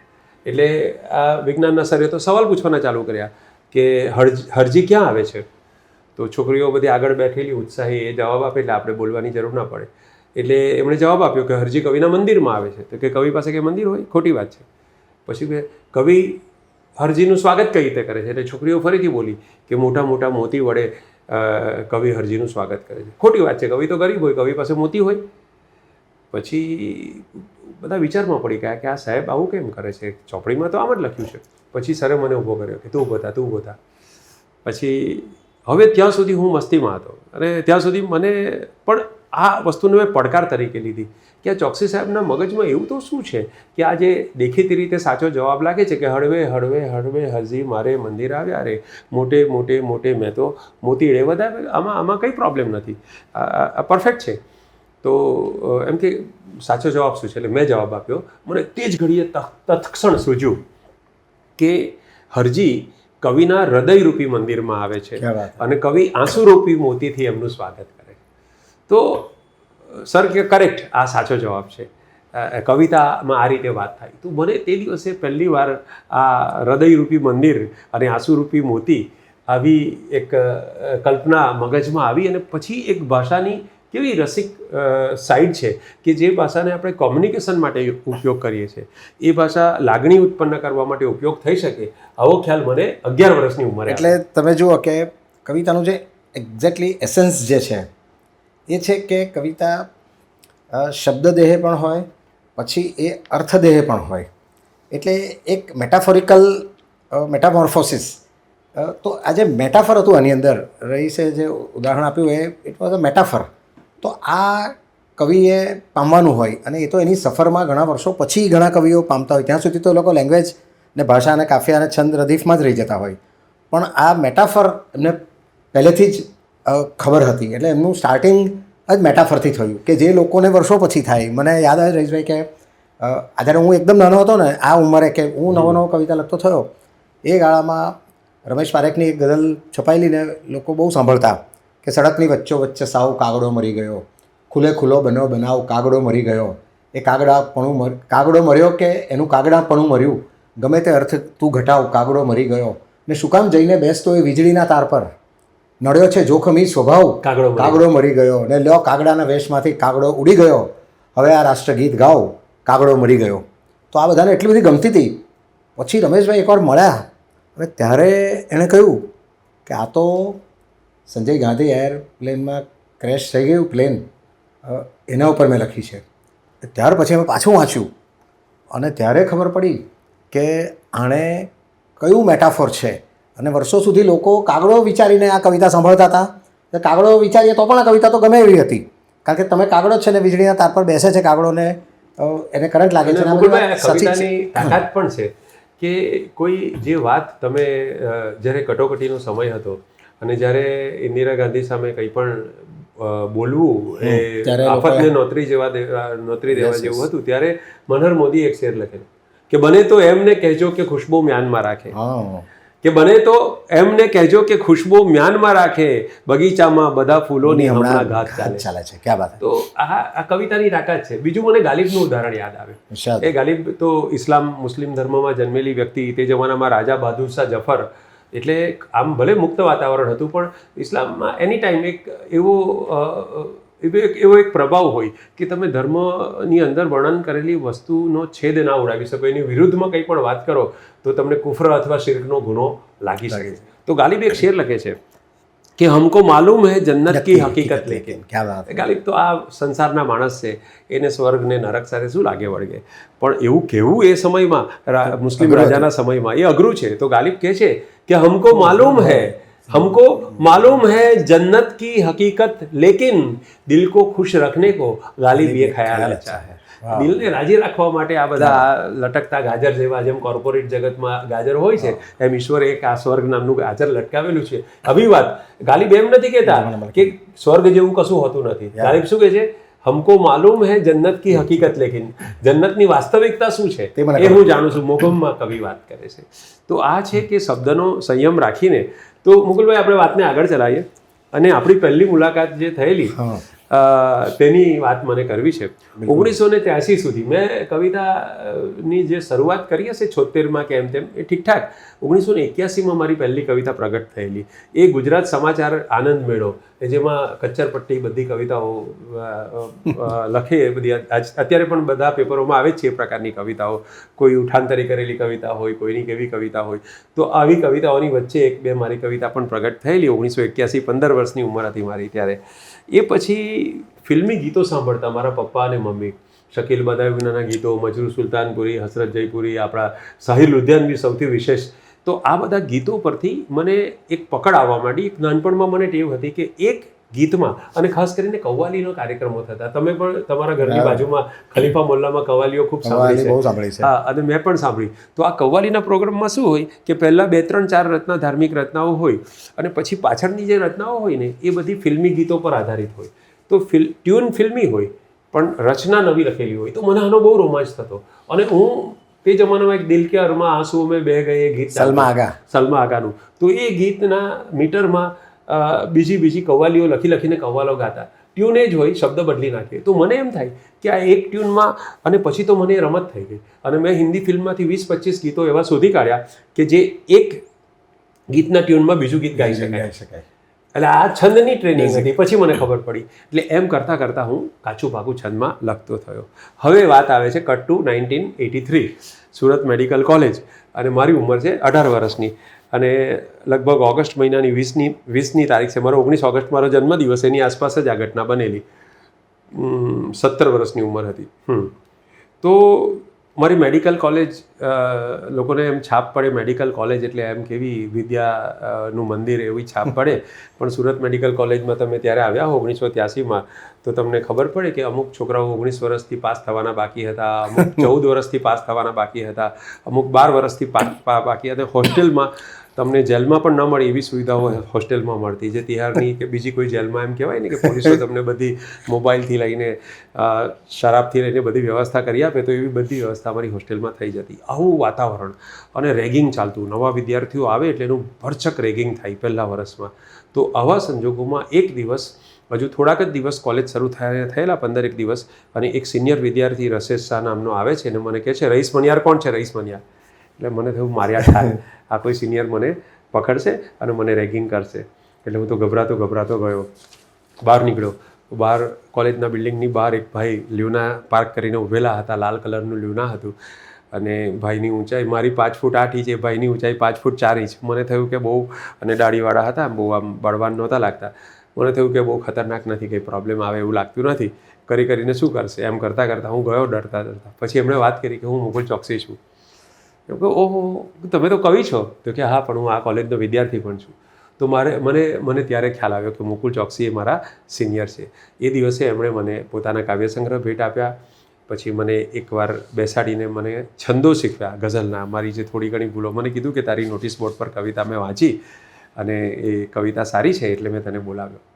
મને કશું જ કીધું નહીં. મારી 33 કે 35 કવિતાઓ હતી કચરા જેવી, એ બધી કવિતાઓ લઈ ગયા. એમાંથી એક સારો શેર એમણે શોધ્યો, અને એમના પપ્પાની કોલમ ચાલતી શાયરીની ક્ષમા, દર સોમવારે આવતી ગુજરાત મિત્રમાં.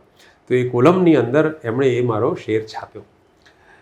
શેર પણ મને યાદ છે કે ઉજાસ થઈ જશે, ઉદાસ થઈ જશે, આવી ગઝલ હતી. આમાં એક શેર મેં લખેલો કે મોત વેળા ન યાદમાં આવો. ઉંમર હતી 18 વર્ષની અને શેર લખતો હતો મોત વિશેનો, કે મોત વેળા ન યાદમાં આવો, જીવવાનો પ્રયાસ થઈ જશે, કે જીવવાનો પ્રયાસ થઈ જશે. તો આ શેર મારા નામ સાથે છપાયો.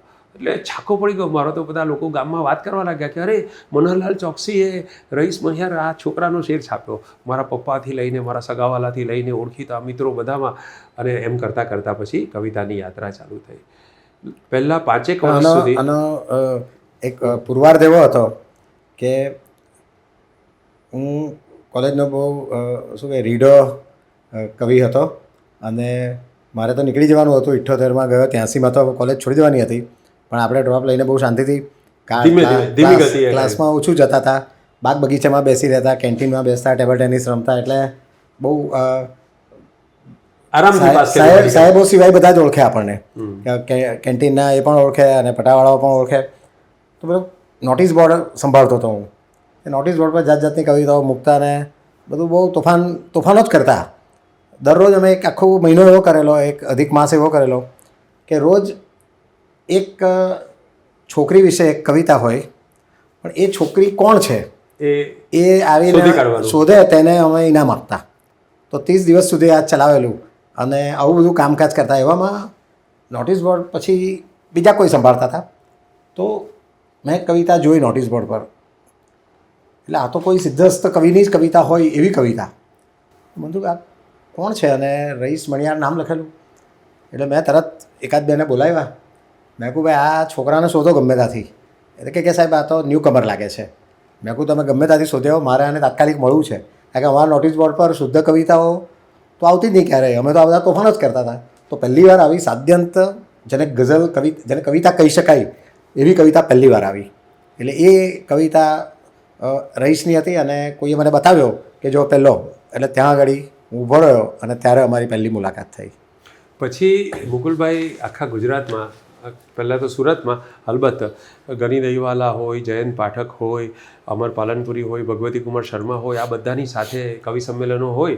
અમારી આંગળી પકડીને 1+1 ફ્રીની સ્કીમમાં, આમ તો અમે બંને જ ફ્રીમાં જ હતા, પણ મુકુલભાઈને નિમંત્રણ હોય, મને ના હોય, એટલે મુકુલભાઈના લ્યુના પર હું પાછળ બેસી જાઉં, લ્યુના અટકી જાય એટલે ધક્કો મારું એને, પછી પાછું થોડું ચાલે, એટલે અમે એમ કરીને કામરેજ, વડોદરા બધી જગ્યાએ કોલેજોમાં કવિ સંમેલનો કર્યા અને આ યાત્રા ધીરે ધીરે આ અહીંયા સુધી અમારી પહોંચી છે. પણ આ યાત્રાના એક બીજા રસપ્રદ પાસા વિશે વાત કરવી છે. મુકુલભાઈ, હું જ્યારે નાનો હતો ને તમારી કવિતા બધી મેગેઝિનમાં જોતો ને એમ ખબર કે આ મુકુલ ચોકસી નામના એક યુવાન કોઈ શાયર છે, ક્યાં છે, શું છે, ડૉક્ટર છે, એવી કંઈ ખબર નહીં. ત્યારે તો તમારા નામની આગળ એ ડૉક્ટર છોકું પણ લાગતું નહોતું. મુકુલ ચોકસી જા, તમે પાસ થવાના બાકી હતા હજુ. પણ ત્યારે સાથે સાથે એક આકૃતિ વોરા નામની એક કવયત્રીની પણ રચનાઓ આવતી, એનું પણ સુરતનું જ સરનામું હોય. તો મને એમ ઘણીવાર વિચાર આવતો કે આ મુકુલ ચોકસી અને આકૃતિ વોરા બે જણા બંને કવિયત્રી છે, એ લોકોની જોડી સરસ જામી શકે એમ છે. તો આકૃતિ વોરા કોણ હતા એની તમે વાત કરો અને આ લોકોને બધાને જે ઉત્કંઠા જાગી છે એ તમે. એટલે થયું કે એ જમાનામાં અમુક કવિતાઓ છપાતી, મેં બહુ નાની ઉંમરે ચાલુ કર્યું હતું. એટલે તે વખતે હું પાછું મનહરલાલ ચોકસી નહીં લખતો અને એડ્રેસ પણ હું મારા ઘરનું નહોતો આપતો. એટલે મારે પપ્પાથી ઓળખાવું નહોતું, એટલે હું કંઈ બોલતા જ એડ્રેસ પર કવિતાઓ મોકલતો. તો એ બધી છપાવવા માંડી. પણ કોઈક વાર સારી કવિતા પાછી આવે, પ્રકાશકને છાપવા યોગ્ય ન લાગે, સંપાદકને, અને કોઈક વાર એકદમ નબળી કવિતા છપાઈ જાય. એટલે ત્યારે મારી સાથે બીજા 3-4 મિત્રો હતા, એ લોકોની પણ ઘણી બધી સારી કવિતાઓ, પણ એ છપાઈની પાછી આવે. એટલે પછી અમને લાગ્યું કે આ સંપાદકો તટસ્થ નથી. એટલે એ પુરવાર કરવા માટે અમે એવું નક્કી કર્યું કે ચાલો આપણે જેટલી બી નબળી બધી કચરો કવિતા છે બધી ભેગી કર્યો પહેલાં. પછી એને કવયત્રીનું નામ આપ્યું આકૃતિ વોરા. મારો એક ફ્રેન્ડ છે અમેરિકામાં, એનું સરનામું એ વોરા જ છે, એની સરનેમ શરદ વોરા. એટલે એનું સરનામું આપીને અમે ત્યાં આકૃતિ વોરા, એટલે આકૃતિ નામની કોઈ છોકરી હતી કોઈ હતી નહીં. અમે એક ફેક આઈડેન્ટિટી એ જમાનામાં. તો અત્યારે જે લોકો પાપ કરે છે તે તમે ત્યારથી કરતા? આ હાથ છે, જમાના પહેલા આ હાથ છે ને એના પૂર્વજોએ હાથ હતા, આ વંશ વેલા ઠેક મૂળથી સડેલા છે. તેમ અમે ફેક આઈડેન્ટિટી આખી ઊભી કરી. તો આ આકૃતિનું આમ ફોટો તો એ જમાનામાં તમે મૂક્યો નહીં હોય, પણ તમે એનું વર્ણન આપ્યું હશે. ચેટ જીપીટી નહોતું, નહીં તો અમે માધુરી, મીનાક્ષી ને દીપિકા અને આલિયાને ભેગા કરીને એક આકૃતિ બનાવી શક્યા હોત. પણ તે વખતે ફોટો નહોતો, પણ અમે વર્ણન એવું, કવિઓ ખાલી આકૃતિની કલ્પના કરીને એવું રોચક અમે વર્ણન કરતા કે આકૃતિ કેવી હોય. તો ભાઈ એ બરોડામાં આર્કિટેક્ચરમાં ભણે છે, પોતાના પરિચયમાં આવું લખતી. હા, અને એને હોર્સ રાઇડિંગનો શોખ છે, વોટર સ્કીઇંગનો શોખ છે, આવું બધું. એટલે કવિઓને એમ થાય કે કવયત્રી છે અને ઘોડેસવારી કરે છે, એટલે કેવી હશે. તો આ બધી કવિતાઓ પછી છપાતી ગઈ. એક તો પૈસા ઓછા હતા, તો જે પુરસ્કાર આવતો એમાંથી અમે 4 જણા ઢોસો ખાવા જતા અને રાત્રે જનતામાં આઈસ્ક્રીમ ખાવા જતા. તો આ પૈસા આ રીતે ઉડાવતા અમે. પણ 45 કવિતાઓ તમે લખી? 45 કવિતાઓ બધી ભેગી કરીને આકૃતિ વોરાને નામે 45 તો છપાઈ ગઈ. અને પછી એક એટલે આમાં આપણા બધા જ સંપાદકો આવી ગયા તમારા, બધા જ સંપાદકો એ કવિતા, વખત કવિલોક આવી શબ્દ સૃષ્ટિ શબ્દસૃષ્ટિ એ વખતે નહોતું, અચ્છા. પણ ઘણા બધા મુદ્રાંકન. આ લેવલના જે સારા મેગેઝિનો હતા એ બધા જ મેગેઝિનોમાં છપાઈ ગઈ. અને ટુ ધ એક્સટેન્ટ કે એક ગીતા પરીખ નામના આપણા વિદુષી વિદ્વાન લેખિકા, એમણે પીએચડીનો થીસીસ હતો એમનો કે આધુનિક ગુજરાતી કવયત્રીઓ, સ્વાતંત્ર્યોત્તર ગુજરાતી કવયત્રીઓ. તો એમાં લગભગ 60-65 કવયત્રીઓ હતી. તો એમાં છેલ્લું ચેપ્ટર, દરેક કવયત્રી પર એક ચેપ્ટર, છેલ્લું ચેપ્ટર આકૃતિ વોરા ઉપર હતું. એ તો એન્થોલોજીમાં છે, પીએચડીનો થીસીસ, એટલે હજુ પણ સચવાયેલું છે. એટલે આપણે આ કામ, આ દુષ્કર્મ કરેલું એના પુરાવા હજુ પણ કોઈકની લાઇબ્રેરીમાં ક્યાંક મોજૂદ છે. એક હદ તો ત્યારે થઈ, રહીશભાઈ, આપણે કેવા કેવા તોફાનો કર્યા છે તે આપણે યાદ આવે તો અત્યારે આપણને આપણા પર શરમ લાગે છે. કે એક હદ તો ત્યારે થઈ કે અમે આકૃતિ વોરાના નામે લખવા એકવાર બેઠા તો થયું કે ચાલો કંઈ લખીએ, પણ એવામાં લાઇટ ગઈ, પાવર ગયો. તો અમે 4-5 જણા બેઠા, એમાં પલ્લવ દેસાઈ હતો, ભાસ્કર વખારિયા હતો, શરદ બી હતો. પછી આમ બેઠા, પછી એક કાગળ, ફૂલસ્કેપ કાગળ લીધું, પછી કોઈએ એક પણ અંધારામાં કોઈ એક પણ લાઈન લખવાની, પછી એ કાગળ બાજુમાં આપવાનો, વંચાય તો નહીં શું લખ્યું તે, એટલે પેલો એમાં કોઈ બીજી લાઈન ઉમેરે, પછી ત્રીજો, એમ કરતાં કરતાં લગભગ 40-50 લાઈન થઈ ગઈ. લાઈનનો એક હોચપોચ ખીચડો બનાવ્યો ડેઝર્ટ જેવું. અને એને પછી અમે પ્રખર નામનું એક મેગેઝિન હતું, એની કવિતા સ્પર્ધા હતી, એમાં મેં મોકલ્યું તો એને પ્રથમ ઇનામ મળ્યું. કવિતા કે જે માત્ર જેને વર્ડ સલાડ કહે ને, અમારા સ્કિઝોફ્રેનિક દર્દીઓ કંઈ પણ બોલે તો એને વર્ડ સલાડ કહીએ. તો આકૃતિના નામમાં એક કામણ હતું કે જેમાં એને ઇનામ પણ મળી ગયું. આ બધું ત્યારથી ચાલે છે. અને મુકુલભાઈ, આમ રમેશભાઈ, તમે પણ આવા થોડા પ્રયોગ કર્યા છે. પણ મને આકૃતિમાં વધારે રસ છે. આકૃતિને મળવા માટે પછી લોકો આમ ત્યારે આમ સુરત, અમદાવાદ, સુરત, રાજકોટ, સુરત પ્રવાસ થોડા મુશ્કેલ હશે, એટલે આવતા નહીં હોય કવિઓ કે હવે તે વખતે શું થયું કે 1900 લગભગ 82 કે 83 જ હશે. એ વખતે એમટીબી કોલેજમાં ગુજરાતી સાહિત્ય પરિષદનું અધિવેશન સત્ર પહેલીવાર સુરતમાં મળ્યું. તો પછી જેવી ડેટ ડિક્લેર થઈ એટલે બધાના પત્રો આવવા માંડ્યા, અને રસ નિતરતા પત્રો આવવા માંડ્યા કે અમે સુરત આવી રહ્યા છીએ, તો તમારી રૂબરૂ મુલાકાત કોઈ પણ સંજોગોમાં કરી તો મળ્યા છે, હવે રૂબરૂ મળીશું, એમ કરીને બધાના પત્રો આવવા માંડ્યા. એટલે પછી અમે ગભરાયા કે આ તો સાલા બધા ઘરે આવી જશે તો આનું શું થઈશું. એટલે હવે તે વખતે કોમ્યુનિકેશનનું માધ્યમ તો હતું નહીં, કંઈ મેસેજ. હા, એટલે પછી થોડા ઘણાને પોસ્ટકાર્ડ લખ્યા, પણ હવે આકસ્મિક પણ કોઈ પણ આવી શકે. એટલે પછી અમે શરદના ભાભી કે જેને ત્યાં અમે રહેતા હતા અને જેને ત્યાંથી અમે ધંધો કરતા આ કામ કરતા હતા, તેને કહી રાખ્યું કે કોઈ પણ કવિ આવે તો ઘરમાં નહીં આવવા દેતા. એમ કહેજો કે આકૃતિબેન તો બરોડા ભણે છે ને હાલ અત્યારે ગોવા ગયા છે અને હમણાં કમનસીબે હાજર નથી રહી શકે, એમ કરીને એ કવિને તમે વિદાય કરી. તો થોડા કવિઓ ઘર સુધી પહોંચી ગયા હતા. એટલે આ આકૃતિ અને આકૃતિ માનવ સહજ સ્વભાવ છે. આમાં માત્ર કવિઓને આપણે અમે તો ખાલી સંપાદકોને જ એમાં ઘણા બધા કવિઓ પણ ઉપસી ગયા. પરેશભાઈ, તમે બી થોડુંક મારી પણ કવિતા, મારી કવિતાઓ છપાતી નહીં શરૂઆતમાં, એટલે હું નયન દેસાઈ એની પાસે ગયો, નયનભાઈને કહ્યું કે નયનભાઈ, મારી કવિતા કોઈ છાપતું નથી. નયનભાઈ કે હું ભલામણ લખી આપું છું, કેમ નહીં છાપે? તો નયનભાઈની ભલામણ સાથે કવિતા મોકલી, એ પણ પરત આવી. પછી મારું પણ મગજ એ હતું, મેં આરોહી કાપડિયા નામ ધારણ કર્યું અને 20 કવિતાઓ મોકલી. એ 20 છપાઈ, 20 કવિતાઓ છપાઈ આરોહી કાપડિયાના નામથી. અને પછી ધીરે ધીરે મારા નામથી છપાવવાની શરૂ થઈ. એટલે પછી મેં આરોહીને તમે વીટો વાળી દીધી. મારી આકૃતિ ને તમારી આરોહી એક જ રાશિના છે, બંને જૈન છે, બંને જૈન છે. હા, એ તમારા પરથી જ પ્રેરણા લીધેલી. વોરા અને કાપડિયા. જી.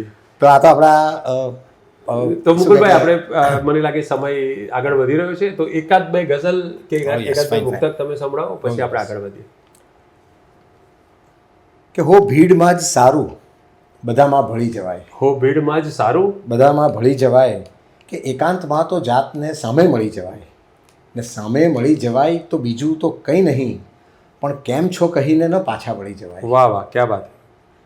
કે અમુક લોકો ફક્ત ખાવા જીવે છે, અમુક લોકો ફક્ત ખાવા જીવે છે ને બીજા પીવા. હમ અમુક લોકો ફક્ત ખાવા જીવે છે ને બીજા પીવા. વળી કેટલાક જીવતા હોય છે કેવળ દવા પીવા. કે ખરી લિજ્જતથી જીવવાની મજા તો માત્ર એ લે છે જે યમરાજાને પૂછે છે, ચાલ આવે છે ચા પીવા. ક્યાં વાત, તો ક્યાં વાત, વાહ. આ એક 4 પંક્તિ મારે ખાસ કહેવી છે. આજનો જે સમય છે જી. એ કાળમાં આપણને બધાને જેણે આજના કાતિલ સમયમાં નાખી દીધા છે એ મહાનુભાવને અર્પણ કરું છું અચ્છા. કે હવે તો બોર નહીં શબરીને ચાખે છે ઘણા લોકો. હા, હવે તો બોર નહીં શબરીને ચાખે છે ઘણા લોકો. ને નઠારા હોવાનો પણ ગર્વ રાખે છે ઘણા લોકો. કે હવનમાં હાડકાની વાત તો જૂની થઈ મિત્રો, હવનમાં જીવતા માણસને નાખે છે ઘણા લોકો. ક્યાં વાત, વાહ. તો આ એ લોકો છે કે જે લોકો મિસાઇલો નાખે છે અને આપણે બધાને જીવતા હવનમાં નાખે છે.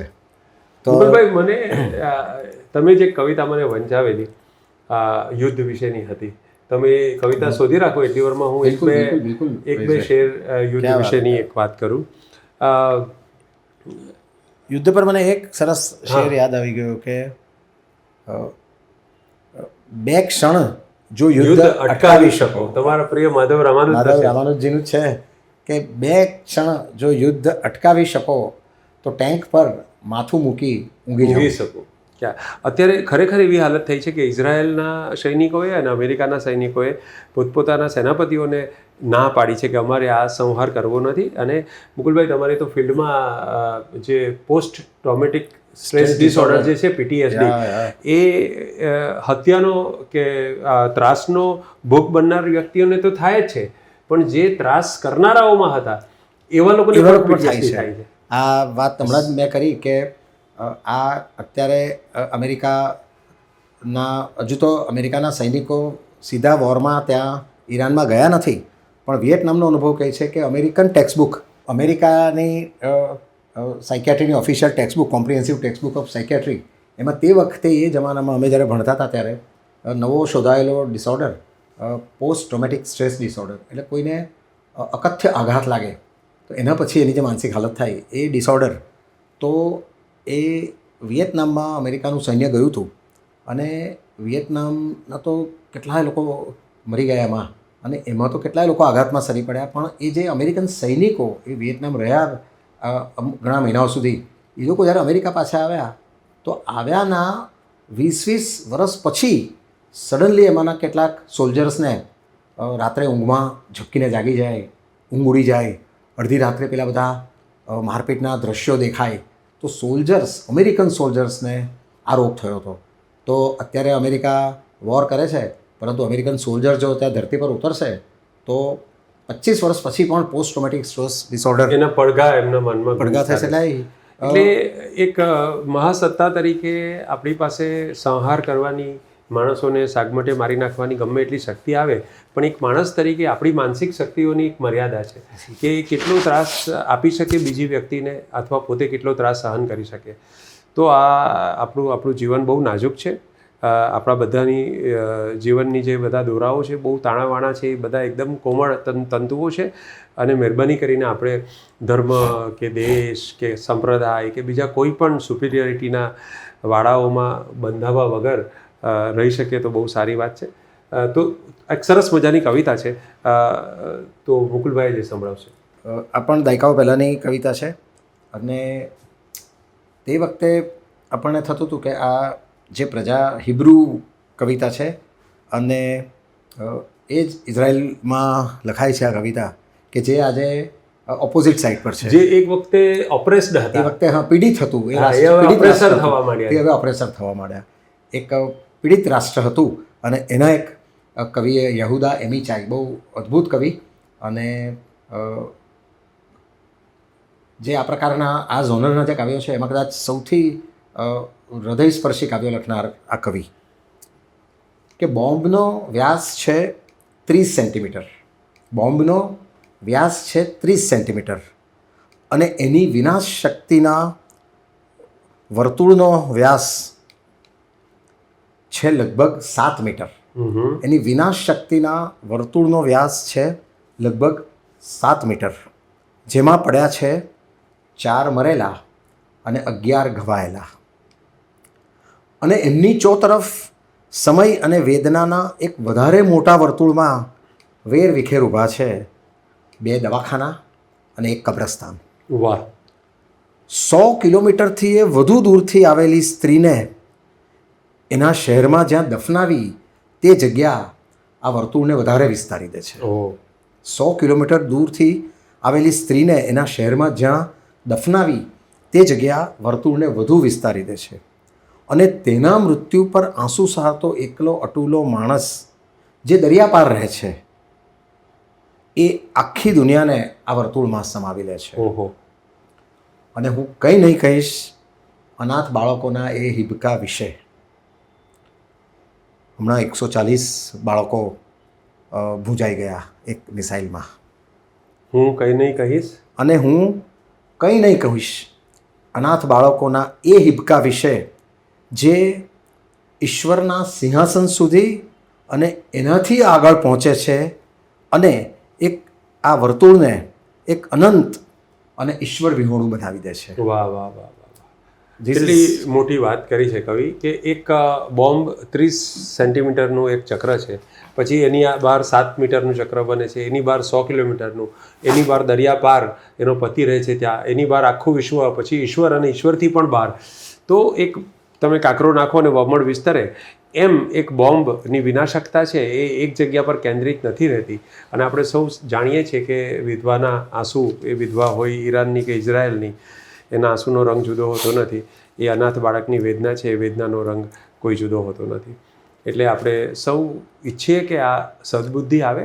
માણસ જ્યારે સંવેદનશીલ બને તો એની અંદર એક મહત્ત્વની વસ્તુ આ પણ છે મુકુલભાઈ, મને એવું લાગે છે કે વિચાર અને વિચારમાંથી જે દેશાભિમાન પ્રગટ થાય છે અથવા ધર્માભિમાન અથવા કુલાભિમાન જે થાય છે એ પણ ઘણે અંશે માણસને ઝઘડાવે, લડાવે છે.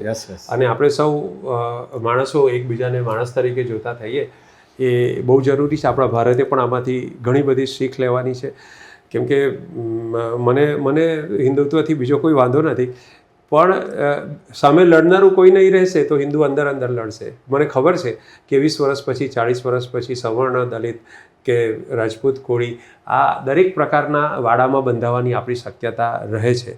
એટલે વિશાળ રીતે માનવને એક જાતિ તરીકે આપણા વેદોએ, ઉપનિષદોએ આપણને જોતા શીખવ્યું છે. એ વિશાળ દ્રષ્ટિ આપણે ધારણ કરીએ અને ભવિષ્યમાં આપણે પણ કોઈ આવા યુદ્ધમાં ન સપડાઈએ એવી આશા સાથે આપણે આને પૂરું કરતા પહેલા એકાદ મુક્તક તમારું, એકાદ કવિતા હું સંભળાવું. હા રઈશભાઈ, તમે પહેલાં એક ગઝલ એક તમે ઓકે સંભળાવો.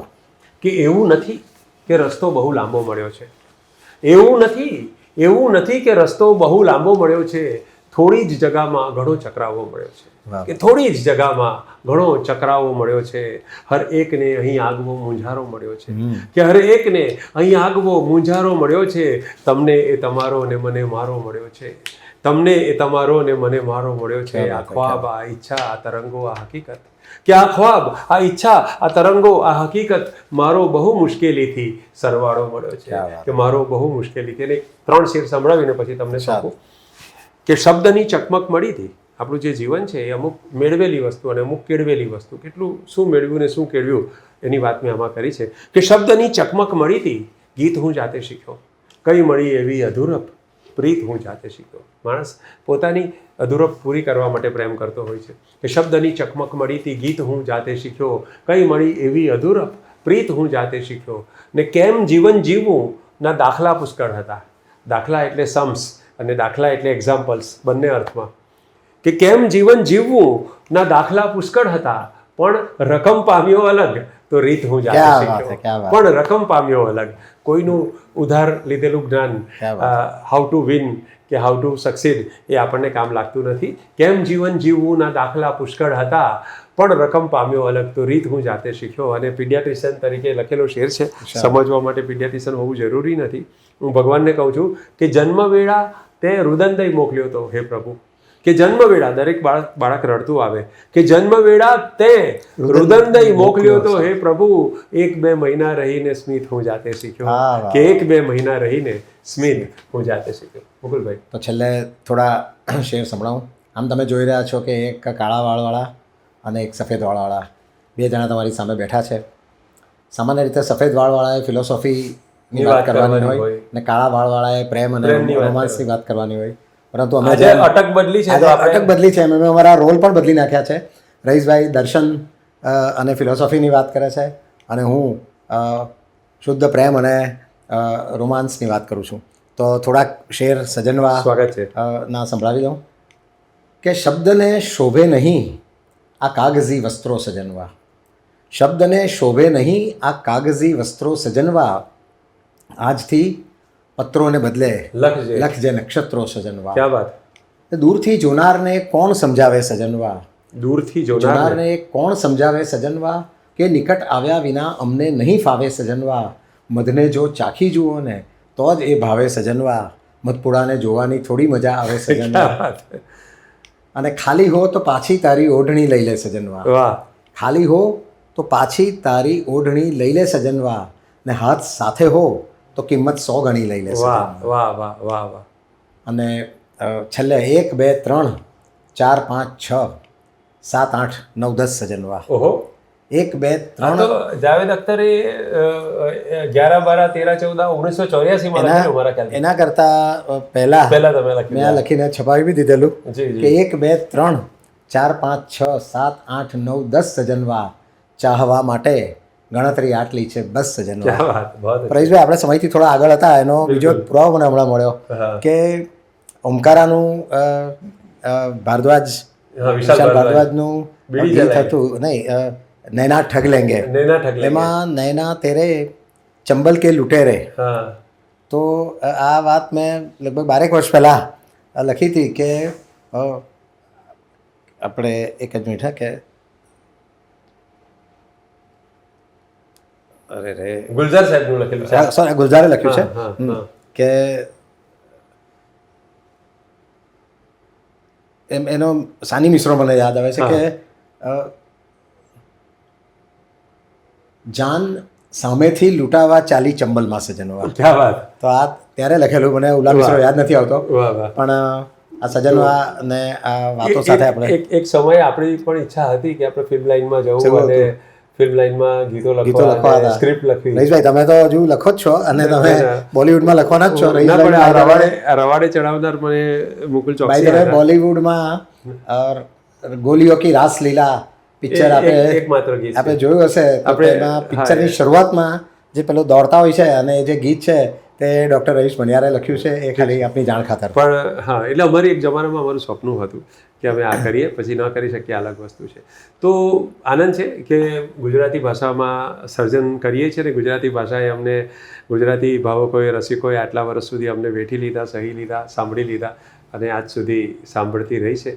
તો 4 પંક્તિ કહીશ. ધીરે ધીરે જે રીતે માહોલ થતો જાય છે ગુજરાતી ભાષાનો નવા,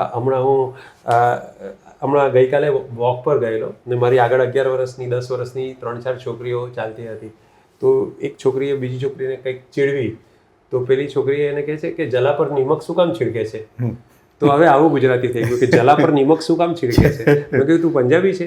તો કે ના, ગુજરાતી છું. તો મેં કહું ગુજરાતીમાં બોલ ને, જલા પર નિમક છિડકે છે શું છે?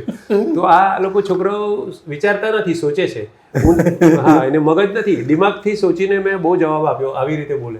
એક શેર લખેલો હા કે દીકરીને હજી દોરતા આવડતો નથી ચાંદ, દીકરીને હજી દોરતા આવડતો નથી ચાંદ, પણ ડ્રો જો કરાવો તો સરસ મૂન બનાવે.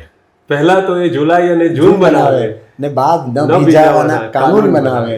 ને દીકરીને હજી દોરતા આવડતો નથી ચાંદ, પણ ડ્રો જો કરાવો તો સરસ મૂન બનાવે. તો આ જે પેઢી આવી છે, ક્યાંક ને ક્યાંક કોઈક રીતે આપણી આ જે ભાષા છે ગુજરાતી, આટલી મજાની, આટલી મધુરી, આટલી મીઠી ભાષા છે, એ સચવાઈ જાય, આવતી પેઢી સુધી. આપણે 30-40 વર્ષ પહેલાં આપણે ભૂલ કરી. આપણે એમ સમજ્યા કે ઇંગ્લિશ અથવા ગુજરાતી બેમાંથી એક આપણે પસંદ કરવું પડશે ને આપણે અંગ્રેજીની પસંદગી કરી.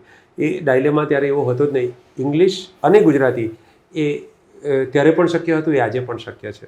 તો બાળકો ભલે અંગ્રેજીમાં ભણે, પરંતુ ગુજરાતીથી વિમુખ ન રહે એવી અપેક્ષા સાથે છેલ્લી 4 પંક્તિ કે ઓરડાને માત્ર ફાનસ જોઈએ, ઓરડાને માત્ર ફાનસ જોઈએ, વિશ્વને સૂરજનું ઓજસ જોઈએ. ક્યાં વાત. ઓરડાને માત્ર ફાનસ જોઈએ, વિશ્વને સૂરજનું ઓજસ જોઈએ, ક્યાં વાત. ધનને માટે એક વંશજ કાફી છે, ભાષા માટે લાખ વારસ જોઈએ. કે ધનને માટે એક વંશજ વાહ, કાફી વાહ, છે, વાહ. ભાષા માટે લાખ વારસ. રહીશભાઈ, આપણે તો આંતરરાષ્ટ્રીય સમુદાયને અત્યારે એડ્રેસ કરી રહ્યા છીએ, બિલકુલ. તો મારે પણ 4 પંક્તિ કહીને આ કહી દો, વાતને કહી પૂરી દો. કરવી છે કે આપણી પાસે સોમાન જ આપણું છે. જો કે જીવવા માટે તો એ પણ ઘણું છે કે મારે આંતરરાષ્ટ્રીય બનવું નથી, મારી પાસે મારું ગુજરાતીપણું છે. તો આપ સૌ આંતરરાષ્ટ્રીય સમુદાયમાં ભલે છો, પણ આપ સૌ ગુજરાતી છો, અને ગુજરાતીઓની સામે અમે ગુજરાતીઓ બેઠા છે, વાતનો આનંદ છે. બેલેન્સ છે પ્રાદેશિકતાનું કે હું ને મુકુલ સુરતી છીએ, સુરતી હોવાનો અમને ગર્વ છે, પણ ગુજરાતી હોવાની વાત આવે ત્યારે અમે સુરતી નથી. ગુજરાતી હોવાનો આપણને ગર્વ છે, પણ ભારતીય હોવાની વાત આવે ત્યારે આપણું ગુજરાતીપણું આપણે ભૂલી જવાનું છે. ભારતીય હોવાનો આપણને ગર્વ છે, પણ વિશ્વના હિતની વાત આવે ત્યારે આપણે આપણું ભારતીયપણું પણ ભૂલી જવાનું છે. હયાત લેકે ચલો, કાયનાત લેકે ચલો, ચલો તો સારે જમાને કો સાથ લેકે ચલો. Thank you very much. શુભરાત્રી.